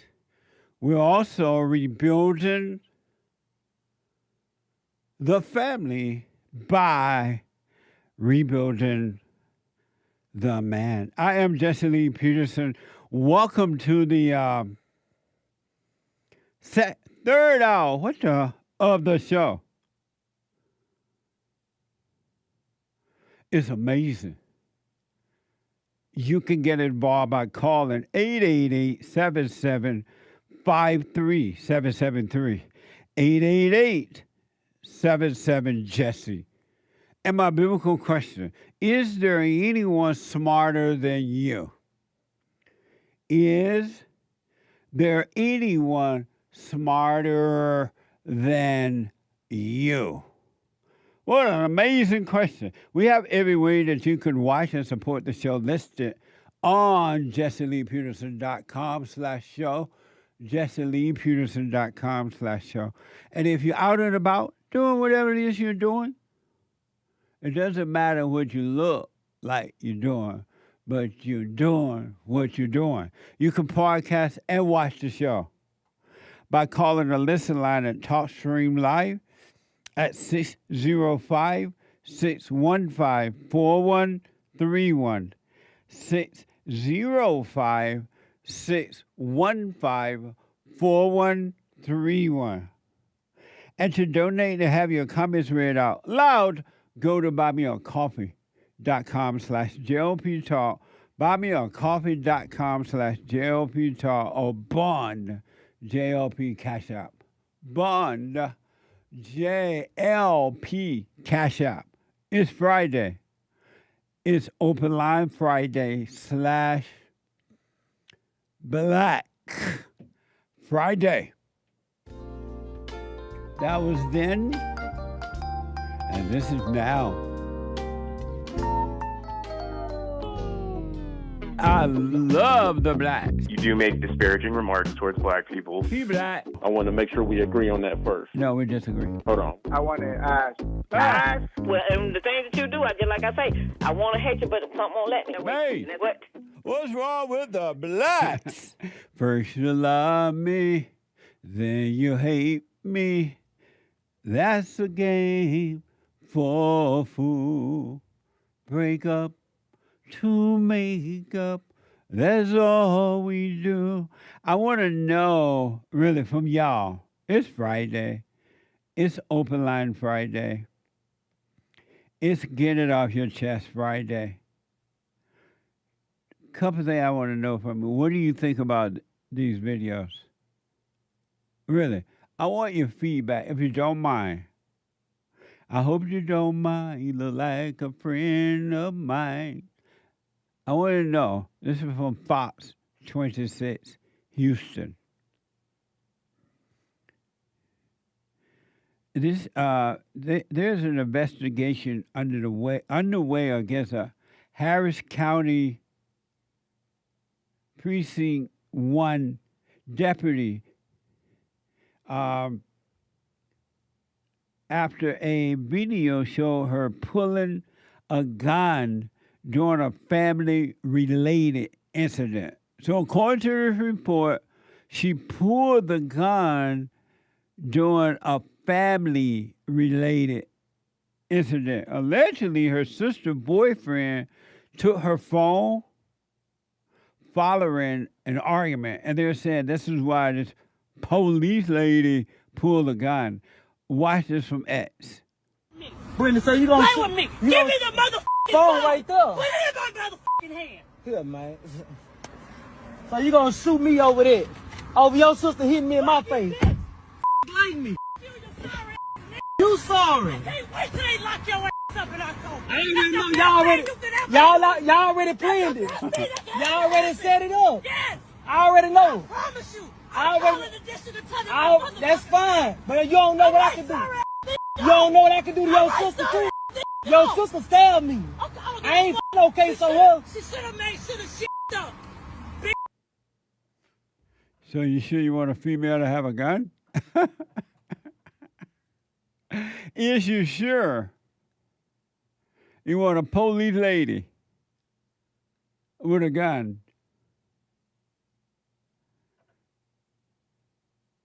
Now, remind you, according to the story, there's no justification for that, right? But allegedly, she was mad because the boyfriend and her sister argued, right? And he took her cell phone. And the police lady got her gun and went after it, according to the story. And mad and ticked. Precinct 1 say the officer is under investigation and is currently on a desk duty. Watch this from Fox 26 Houston.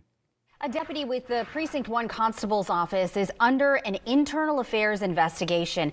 Now, this is after a video posted on social media shows her drawing her weapon against a man during a family dispute while she was off duty. Michael Evans is in a relationship with a deputy's sister. He says it's not the first time he has been a victim of this tactic by this family.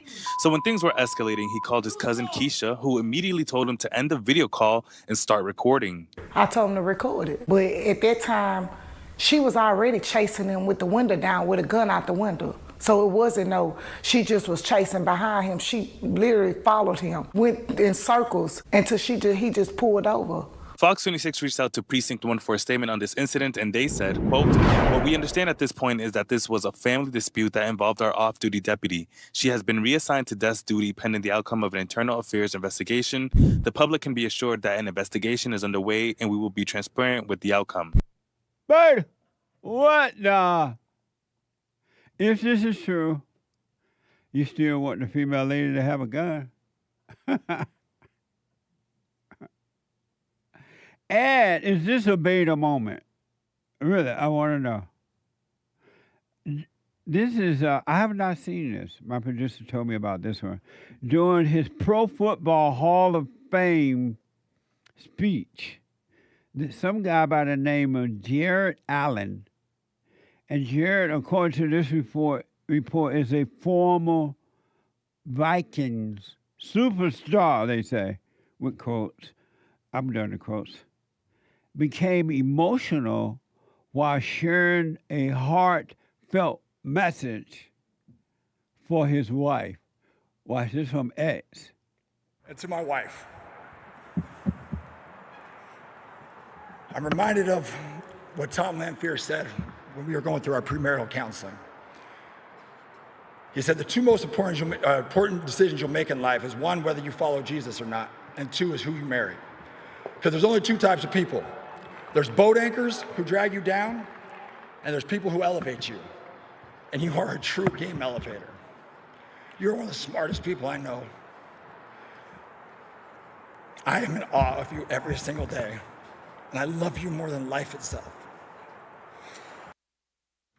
Poor guy. What a beta! He loved her more than life itself. Well, he better hope that life doesn't leave him. Alan went on to praise his 2 daughters. Watch this. To my amazing daughters, well, I'm here to tell you two, you are my greatest accomplishments. When I get called home to heaven one day, if all they talk about is this gold jacket, my career, then I failed miserably as a father, a husband, and a friend. You two are my legacy. You are both so talented, and I cannot wait to see what you decide to do and to conquer this world. So always put Christ first, find your why, dream big dreams, and always pursue greatness in whatever you do. Thank you all, and may God bless you all. Well, Alan, real man made boys first, so that's not your greatest accomplishment. Real men make boys first, not girls. What the? Grandpa, tell me about the good old days. Do y'all remember in the good old days when real men made boys first, and then each generation of men tell the next generation how to make the boys? And Alan think that making 2 girls is his greatest compliment? And he loved the wife more than he loved life itself? What's up? Grandpa, and I'm just reporting it. And last but not least,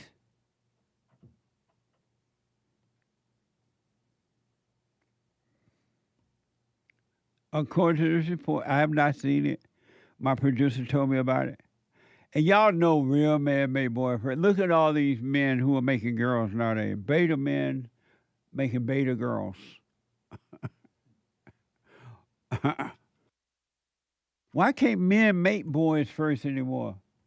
Is it in the food? I'm going to have to ask Mr. Kennedy to look into that. Did the food get rid of all the male gene thing? Robert F. Kennedy Jr. I got to ask him, hey, Mr. Robert F. Kennedy, look into why men are making these girls first and not boys. Maybe they don't know the secret. Some people say, and I have not seen this particular video from Yahoo Sports. Some people say this guy by the name of LeBron James, is he a tennis player? Basketball. Basketball player? Mm-hmm. How come he sound like a tennis player? You mean the name LeBron makes you think of a tennis player? Yeah, is there a tennis player called LeBron? Not that I know of. Oh. Is that the same guy that allegedly said that somebody spray painted his wall up in the white people area? Yep. That's the him. same guy? Mm-hmm. So in a recent video, LeBron James was joined by his wife. No, LeBron James was joined by his wife, Savannah, for a Pilates workout. Watch this from X. Over, nice and tall. Good. Last one. Press it out. Hold it. Throw your heart in front of you. Good. Rotate your neck. Good. Look to the back. Draw those lower abdominals in, Savannah. Good. Look off the mat. Drawing everything into your spine. 4. Press it up. Change. 2, change. Good. Last 2. Kick and reach. And last 1. Are you sure you're not a tennis player? That is sad. Really, I almost feel for him. If I was into emotion, I would cry for him. Grandpa, tell me about the good old days. What has happened? Here are some reactions from the fan on social media. Watching some Yahoo Sport, and Nick will read them out. Yeah. So here's one guy says, I know a guy trying to save his marriage when I see one. Speculated one fan. Another person said, brother is literally doing everything he can to keep half of his assets, knowing damn good well she won't divorce until his final season NBA, and he's purchased the NBA team. Another one said.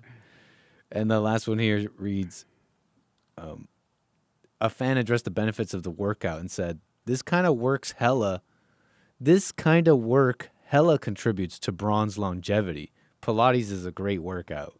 It's funny because he's like a world-class athlete. I don't think any of that was challenging. And are you sure he doesn't play tennis? Yeah, I'm positive. Who does he play with? I forget. Is he with the... I don't know who he's with. Oh. Is it Lakers? My producer's telling me in my ear he's with the Lakers. Yep. He bring the water to them? Who, LeBron? Yeah. No. He's not the water boy? Definitely not. Well, why would he be doing Pilates? He's too busy to do Pilates. You gotta ask him. I'm just asking. I don't know. Hate said that looked like it'll do me good. Hate said that Pilates looked like it'll do him good. And that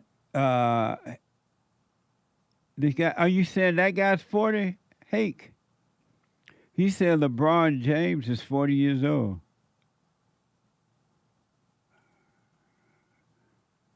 I saw LeBron James once at the gym before I got kicked out of Equinox. I just rolled my eye. Only for a moment, and the moment was gone. 888-775-3773. Let me go to Tyler out of James, where's Tyler from? Out of Iowa. Tyler, you are on the air. Top of the morning, Mr. Peterson. Hey, Tyler. Hey. Happy Men's History Month.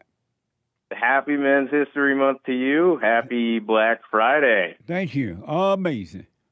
Yes, sir. And so I have a notable mention for Men's History Month. Men's History Month moment. Go ahead. Yes, sir. And actually, you're wearing them on your shirt, Booker T. Washington. And so I just wanted to mention him and his autobiography, Up from Slavery. You've mentioned that in the past, and that folks should go and read that. And you mentioned it in Uncle Tom too, and I think it's definitely an excellent piece of literature that everybody should, check out at least once before they expire. Amazing.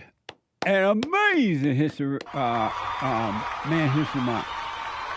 Booker T. Washington, I really suggest that you read Up from Slavery. He was a guy born enslaved. Really. You hear these blacks talk about, slavery this, slavery that. And this guy was born into slavery. His family was sold, and yet he had no hatred for the whites. And he went on and he did great things. Yeah. And also, so it's funny because you have that Black Friday intro, and I'm one of my calls is featured in it because I've called in before. We've had many dialogues, me and you, and in that call I said that you make disparaging remarks about black people, and we kind of got into a little bit of a back and forth, It is what it is. I tend to disagree with you on a lot of things. Like what, for an example? One thing because of time, one thing. One thing I disagree with, like you distracting from the Epstein list. I think that you're basically taking the same line as like Fox News and Trump. And, I think there is definitely something to be uncovered there. And whether or not it is bad for Trump or not, that will remain to be seen. But I think you saying that it's like a great party and all this other stuff is ridiculous. Like, I understand. Have you ever gone to one of those amazing parties? One of those Epstein parties? Yeah. No, but my God. I get it. No, but I do They think have some that of the best food and drink and party. And some you of will see, and this is what I'm finest talking about. women. You get real hyperbolic and ridiculous. Like one thing I Well, I how's said, that you said, ridiculous? When you're in a because fallen it state, is. you You're love being a good ridiculous. party. But what good would it? What good would it do you to, if there is a so-called Epstein list? What good Right. would it do you to see that list? It's not about what good it would do me. It's about what's right, Jesse. No, I'm It's asking not you, what about good what would good it do? it Well, why would do you do want to see me. it then? I don't want to see it. I don't necessarily want to see it. I want the truth to be, revealed. I want What truth? whatever it is. I don't know, man. I don't know. But What truth apparently you want to be you want to revealed? downplay it, and so does Trump. So Tyler. it's kind of sketchy. Tyler. What's up? What's up? What truth you want revealed from the Epstein list? Whatever the truth may be, that's what The truth. truth is not in the Epstein list. You don't know that. You don't know. So then what truth do you want to be revealed? Whatever it may be. Like I said, I don't have like a definition for what truth I want to be revealed. So but why do I you know wanna that it's see just it then? you're suspicious. Why do you want to see it? You're suspicious, man. You're suspicious. Tyler, why do you want to see it then? I don't understand why you want to see it. I want people to be held accountable, and I want weirdo pedophiles to be put in prison. And why? Because they should. What are you talking about? And No, you're weird too with the free Diddy stuff, and like, do you think R. Kelly should be free too? Tyler, it's so freaking weird that you would say stuff like that. Tyler. What? What's Calm up? down. I'm calm, baby. What? I'm not your baby, but what truth? Tyler, I got to run, buddy. 888-775-3773. Let me go to Donyale out of Los Angeles. First time caller. Donyale, you are on the air. Hello, Jesse. Hey, Donyale. Danielle from church. How are you? And I'm not in LA. I'm doing well. How are you? All is well. Happy Men History Month. Happy Men's History Month. Happy belated White History Month. I didn't get a chance to say that at all. Right on. Because I haven't been at church. I'm in Memphis right now, visiting my dad. Are you? Yes. How's that going? It is very interesting, Jesse. Very interesting. In what way? Remember, well, when I first connected with you and began overcoming, you would say your family is going to turn on you, and among other things that I agreed with for everyone else except for me. And I am experiencing a crazy shift here. It's been very interesting. I have a lot to share in the Women's Forum. Okay. It's just different. It's demonic. Like I don't know how to describe it except to say that it seems like what you say, that the darkness is wanting to squelch out the light in me. Like it's almost like I'm being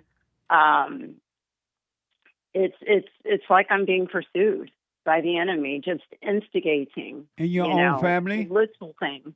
Yeah. I never, ever, ever thought I would see this day. Why did you think because that... Go ahead. I'm sorry.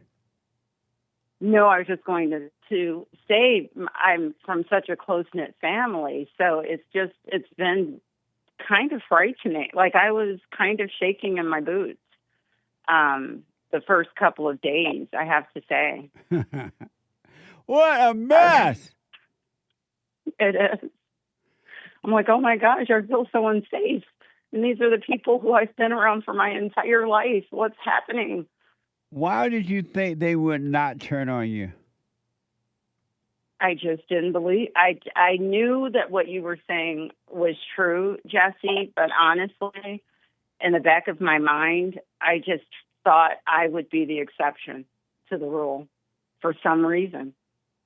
I just could not imagine it because my family has always been so, just tolerant of me. I've always been, like the black sheep of the family, and I've ventured into some really weird areas, concerning spirituality and all of that.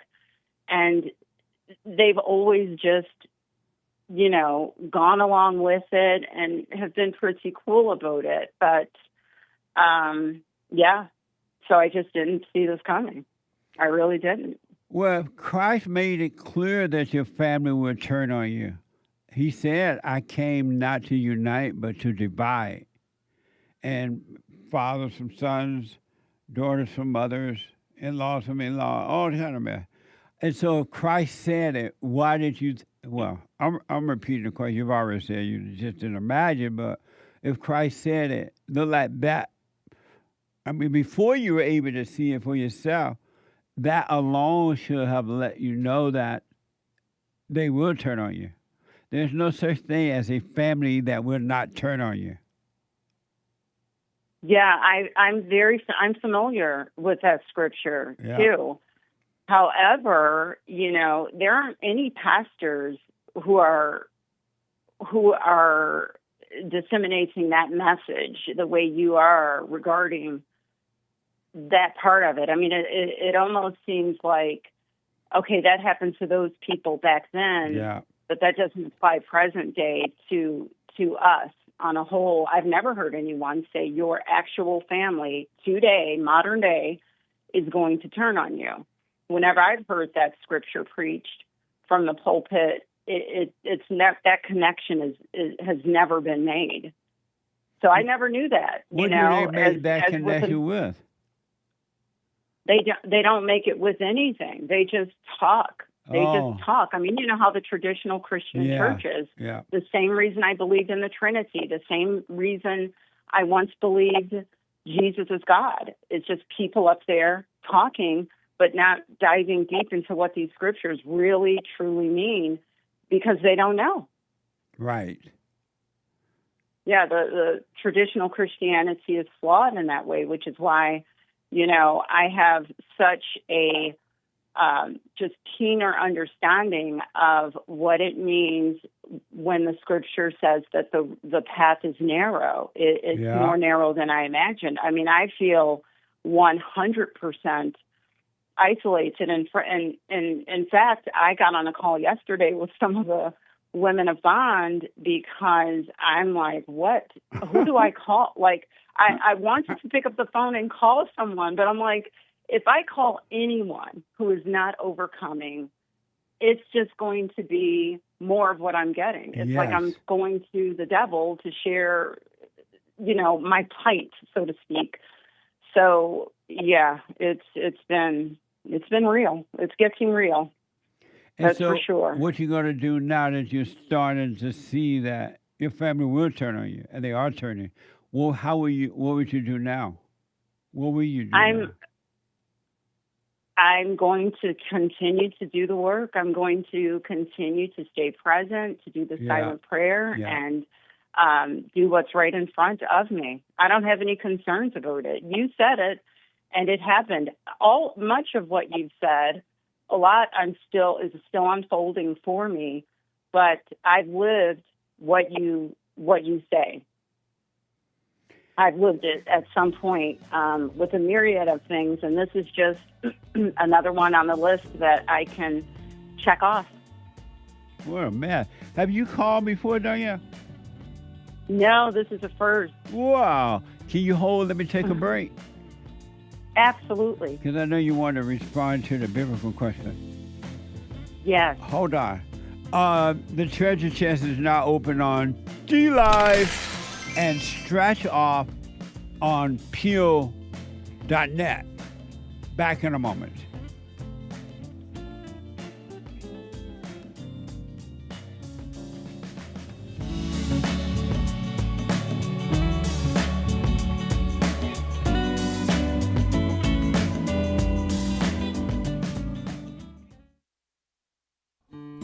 We have a counseling service, and I have to admit, thanks to God, it is the best counseling service on this side of heaven. I counsel with men and women, families, individuals around the world. Most people are unhappy, they're miserable, they have rough lives, they're depressed, suicidal, young and old, of all races. I understand, I know why, and I do understand it. Because exactly what's happening in me is happening with everybody outside of me, inside of them. And I've noticed that with those who really, really, really want to understand, they overcome it just like that, out of one counseling session. If you need counseling, you can go to rebuildingtheman.com or call 800-411-2663. 800-411-BOND. Best counseling service on this side of heaven.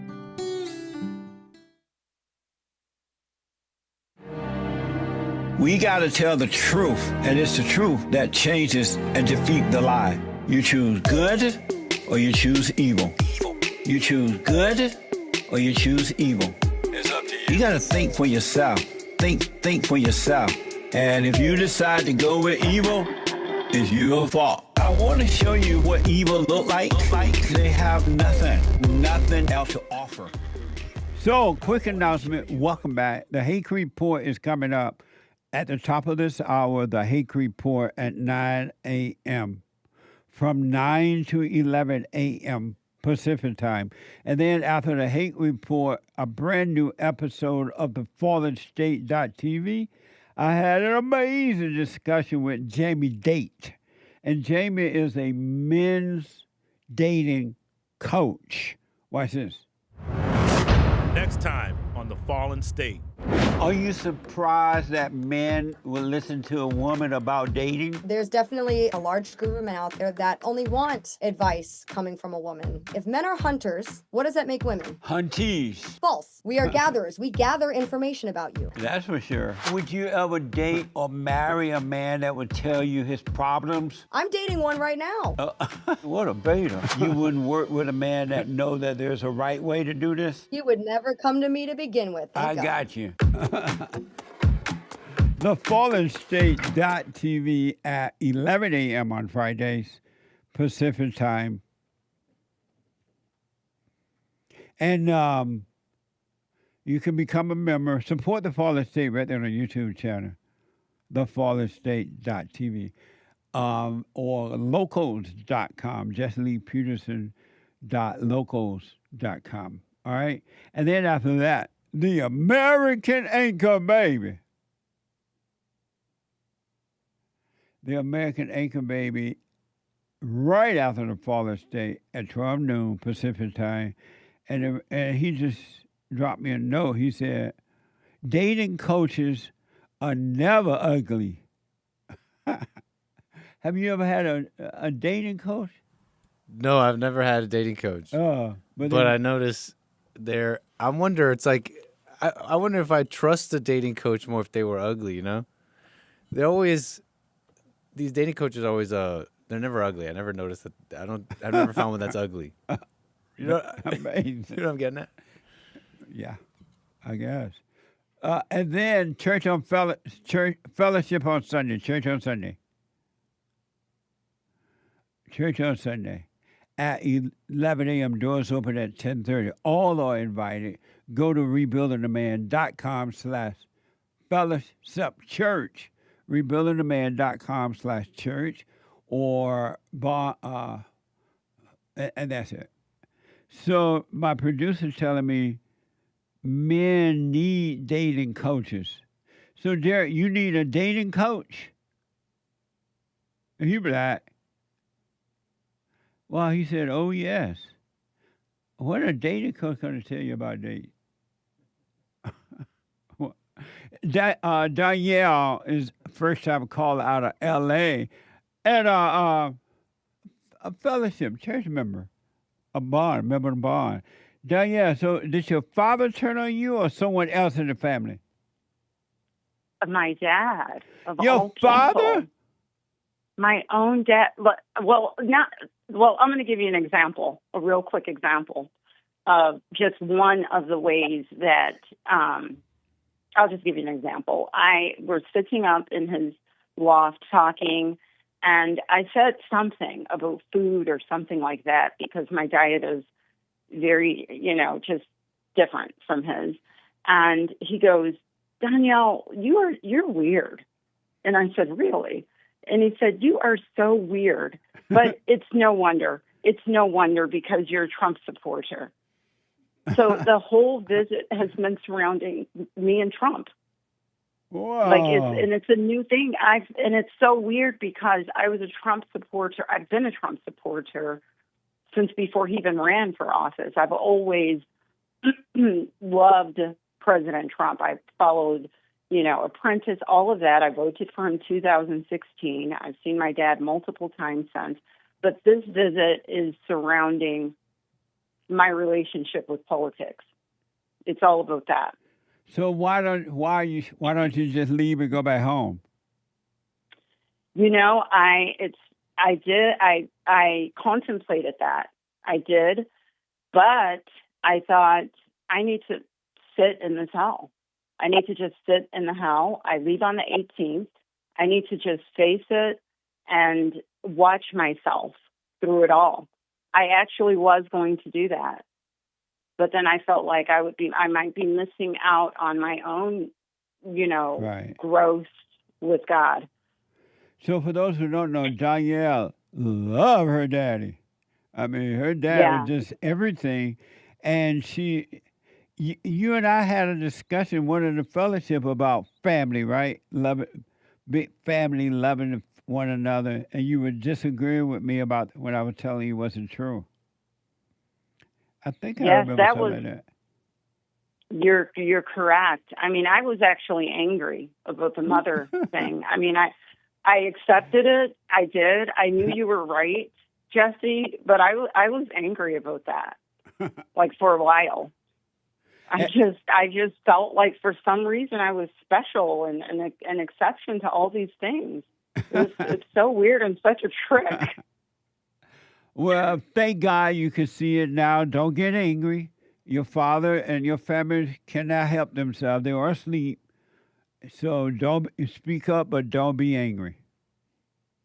I haven't been. Well, I did get angry the first night, and I thought I was shaking outwardly, Jesse, because I felt traumatized almost because I just was so thrown. I felt blindsided. I can imagine. And I was shaking. I was literally shaking inside. Yeah, it was terrible. Well, knowing how you felt about your father. So what? As Hake would say, terrible. Terrible. Yeah. Knowing how you felt about your father, I can imagine it's probably been a shock to you. It has been. You know what's another shock? Hoping, what? You were hoping what? I was hoping it would at least bypass him, and maybe it would have been a brother or a cousin or something. I was hoping it would jump over him and just go to the next. You know what else is shocking? What? Mimi going up and down a ladder with a hammer,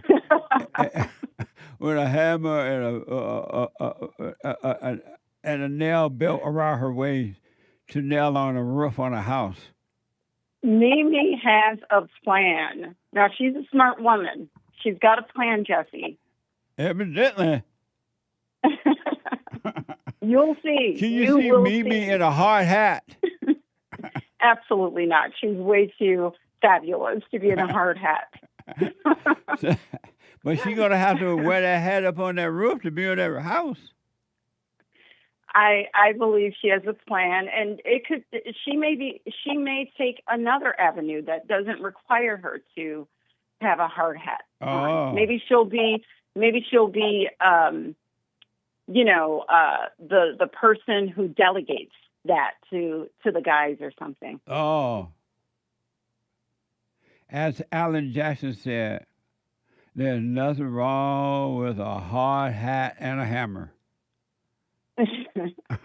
Well, I'm not familiar, but... Me either. James just told me. Hake just told me.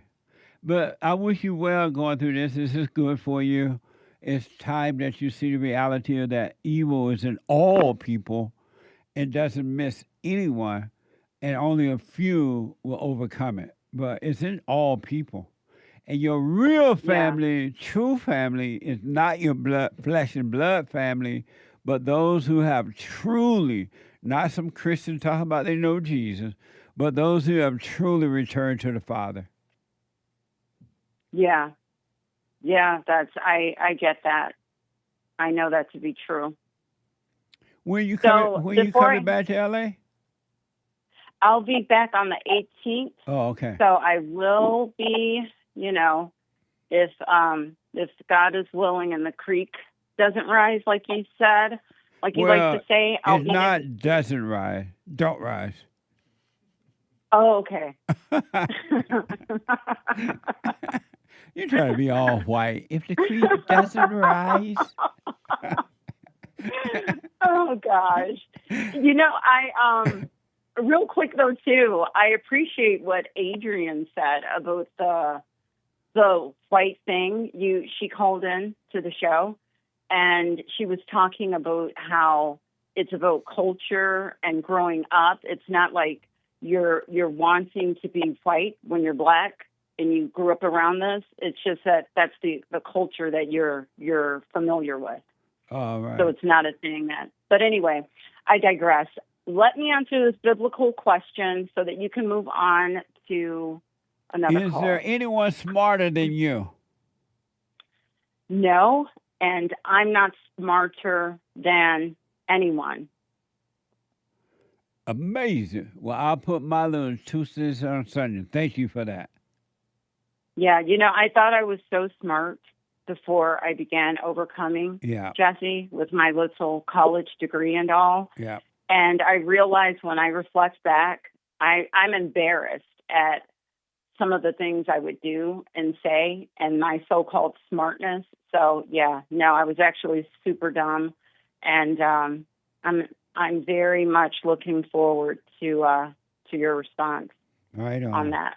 Well, have a safe trip back, and I'll see you at the next Women's Forum. Yes, sir. Thank you so much for taking my call. You're welcome. And shout out to everyone. Hake, Nick, Derek, Omid. Thank you, Jesse, so much for all that you've done. My life has changed because of you. So thank you. Stay with us, stay with us, stay with us. See you soon. Will do. All right. Here's why. Remember I told you that in New Orleans, the white people, at least some part of New Orleans, they have created a white town, and so they can separate from the blacks. Here's one reason. I don't know if they'll tell you this is the reason, but this is one reason they have created their own white town to get away from the blacks. This is from Facebook.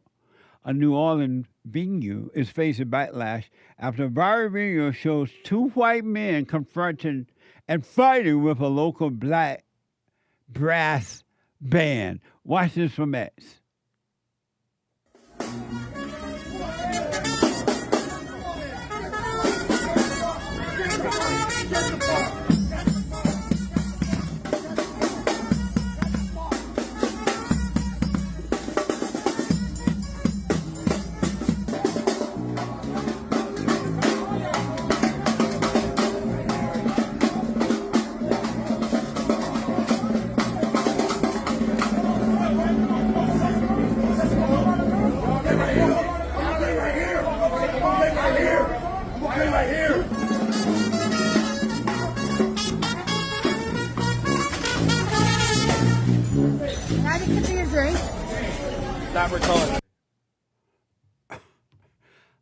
Black fatigue.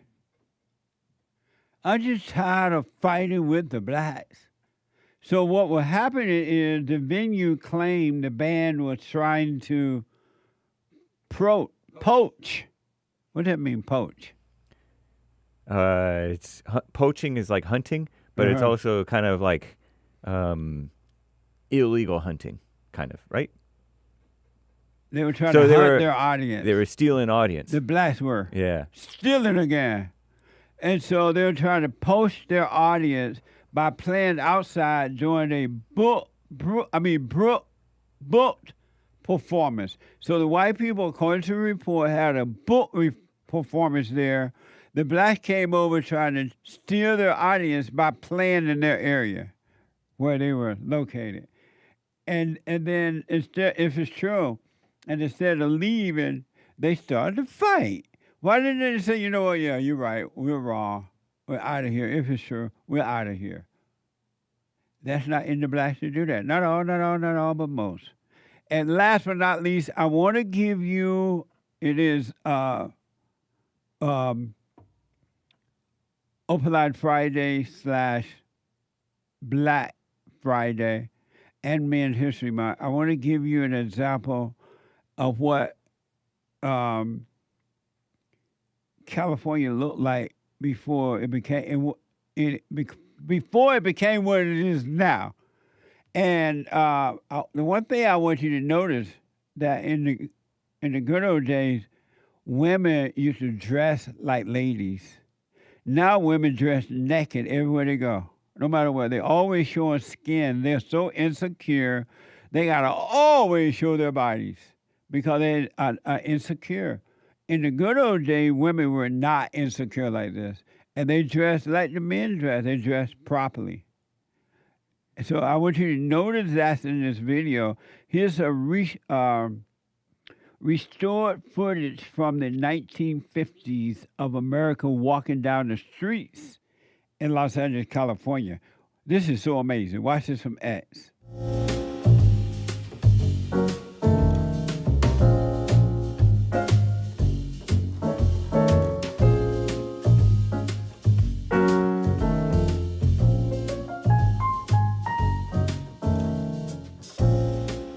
Women dress so nice, and they still look sexy. Matter of fact, they look more sexy now. Amazing, huh? Grandpa, tell me about the good old days. Amazing. Let me go to first time caller out of New York, Tim. Tim, you are on the air. Hi, Jesse. Hey, God bless Tim. you. God bless you, my brother. Thank you. I appreciate that. I have to say, I disagree with you just a little bit when it comes to blame.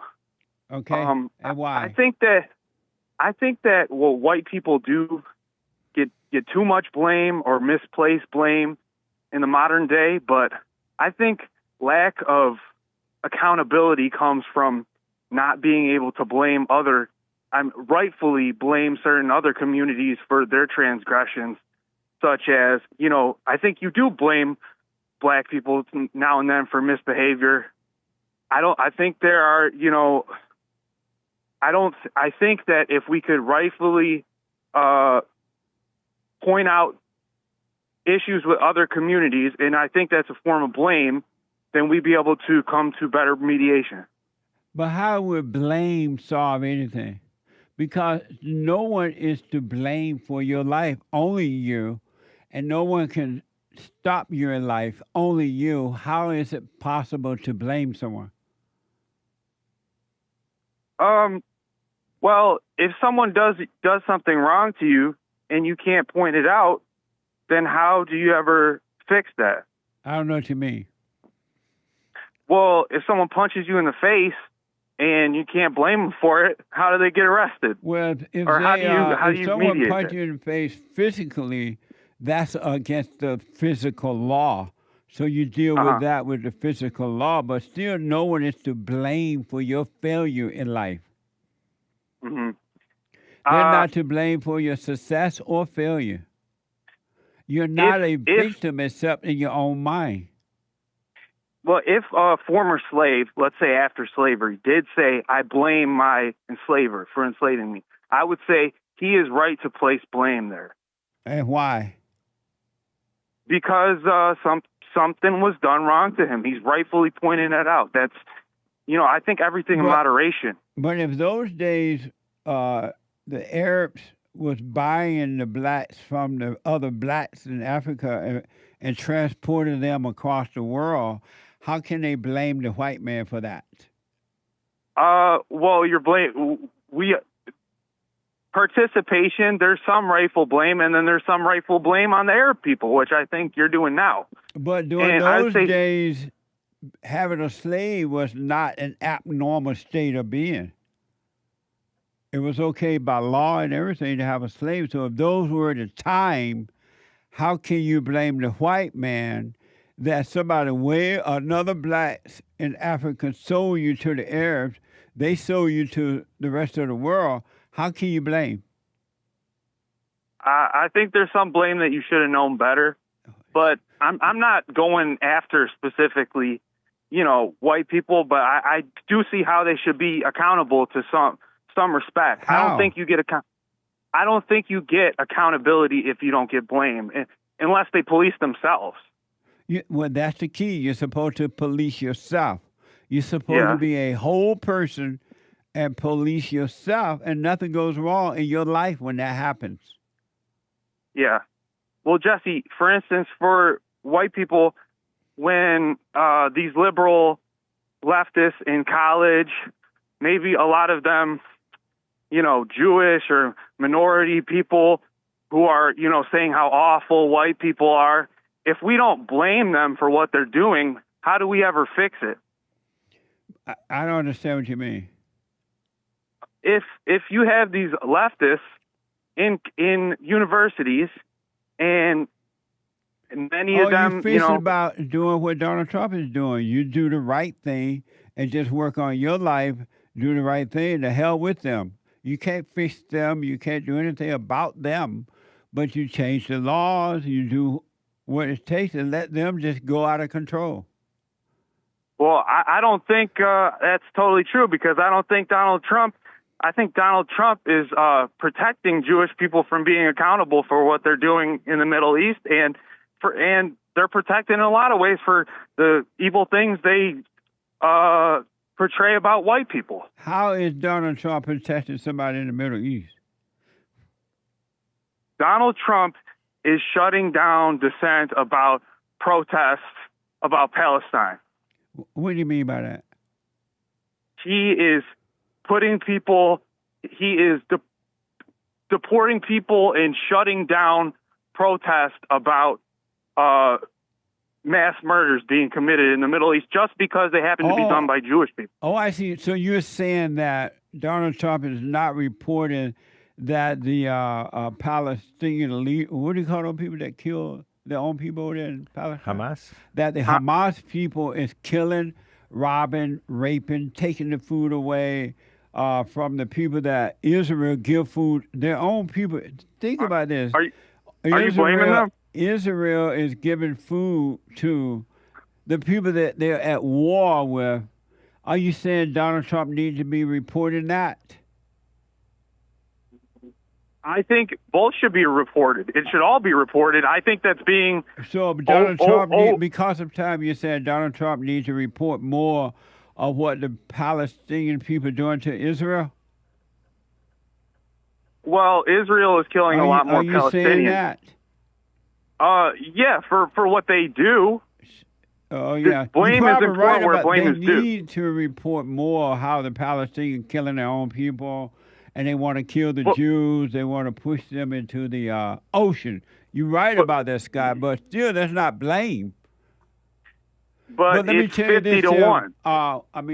1. Tim, call me. I'm looking at the clock. I got to do a quick super chat. Will you call me again? Yes, sir. God bless you. You too, buddy. Thank you. And it is a spiritual battle. Super chat. Super chat. Super chat. Super. Nice. Over on YouTube, Carl, thank you for the show membership. Lin Yenshin talks about anger, comparing it to stopping up within your body. Thank you. Aries gifted the ship on pill.net. Aries 1. Thank you, Aries 1. He also sent 10 Jesse Lee Peterson gift memberships. Thank you, sir. Right on. Thank you. Eric says the opposite of addiction is connection to self, not to other people. AA creates the emotional dependence to the program. Connection to self, quote unquote, creates independence from emotion, he says. Right on. Thank you. Gustavo with 3 coffees. BQ, yes, people are smarter than me because I myself do not understand how wicked the heart is, and I'm still seeking constantly seek fellowship in others and the voice of God in others. Whether right or wrong, this helps me understand the spiritual battle. If I claim to be smart, I would have nothing to learn and my cup would be full. I'll put my 2 cents on Sunday. Thank you. David bought a coffee. What happened to Joel? I haven't seen him in a while. He left. He's gone. Amazing. Thank you. Just asking 3 coffees, I figured out what's wrong with the whites. The country was built by strong white men, but they made it so safe and free it created weak white men, now willing to see it fall apart because they don't know what it took to build it. Amazing. Thank you. Latin A. In Cali, so many American teens to work all the seasonal jobs that the illegals are so-called working, right? Thank you, Latine. Right. So true. Amazing. Thank you. Fudge says, Jesse, what do you think about ho-flation? What? Inflation of the sluts, like an increase in the sluts. I don't understand that question. I'll have to talk about it later. Thank you. Thank you, sir. We'll have to explain it to him later. Question, but thank you. Public schools can take U.S. teens to work seasonal jobs, says Latine in Cali. That's a solution for the lack of illegal labor. Nice. Amazing. Thank you. Shout out to Games for Rec 555-555-565, Cactus Eater Bear, and the rest of the D-Live crew. Jules Verne and T-Flying Monkey and the rest of the supporters. Age of Inversion, Pastor Chatelet over on Rumble. So cool. You gotta know how to rumble. Thank you. Kyle says, I'm so arrogant. I hate God and think I'm smarter than him. I'm not a good person. Even now, I'm controlling you. How can anyone like God and care about God? I don't know how anyone can like God or care about him. I think the closest you can get is acknowledging you hate him like this. How can you like God and care about him? He says. Amazing. Thank you. And thank you, guys. Let me double check on Cash App. Anthony says, biblical question, suggestion, why do you feel inferior? He says. Thank you. Thank you for the suggestion. Yeah. And Elijah, stop blaming Hamas for all the evil things Jews do. You made it obvious you are on their payroll, says Elijah. Who? You, I think. I'm not on the payroll, but if they put me on there, right on. Thank you, Jews. I would love to be on the payroll. And put it right into bond. Yeah. And we're on Elijah's payroll. Thank you, guys. It's all for now. Amazing. Who is Elijah's payroll? Well, I mean, he gives some diamonds. Oh, thank you, Elijah. I'm out of time. See you on Sunday. The Hake Report is coming now. Then the brand new episodes of Father's Day and the American Anchor Baby after that. Sky from Virginia, Scott from Maryland, Brady from Arizona, and the call. I'm out of time. Just drop. Bye, y'all.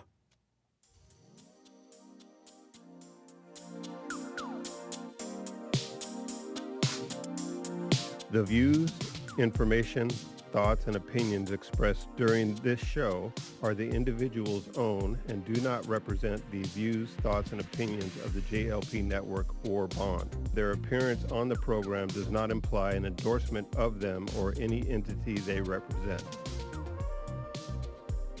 The material and information presented here is for general information purposes only. The JLP Network and Bond name and all forms and abbreviations are the property of its owner, and its use does not imply endorsement of or opposition to any specific organization, product, or service.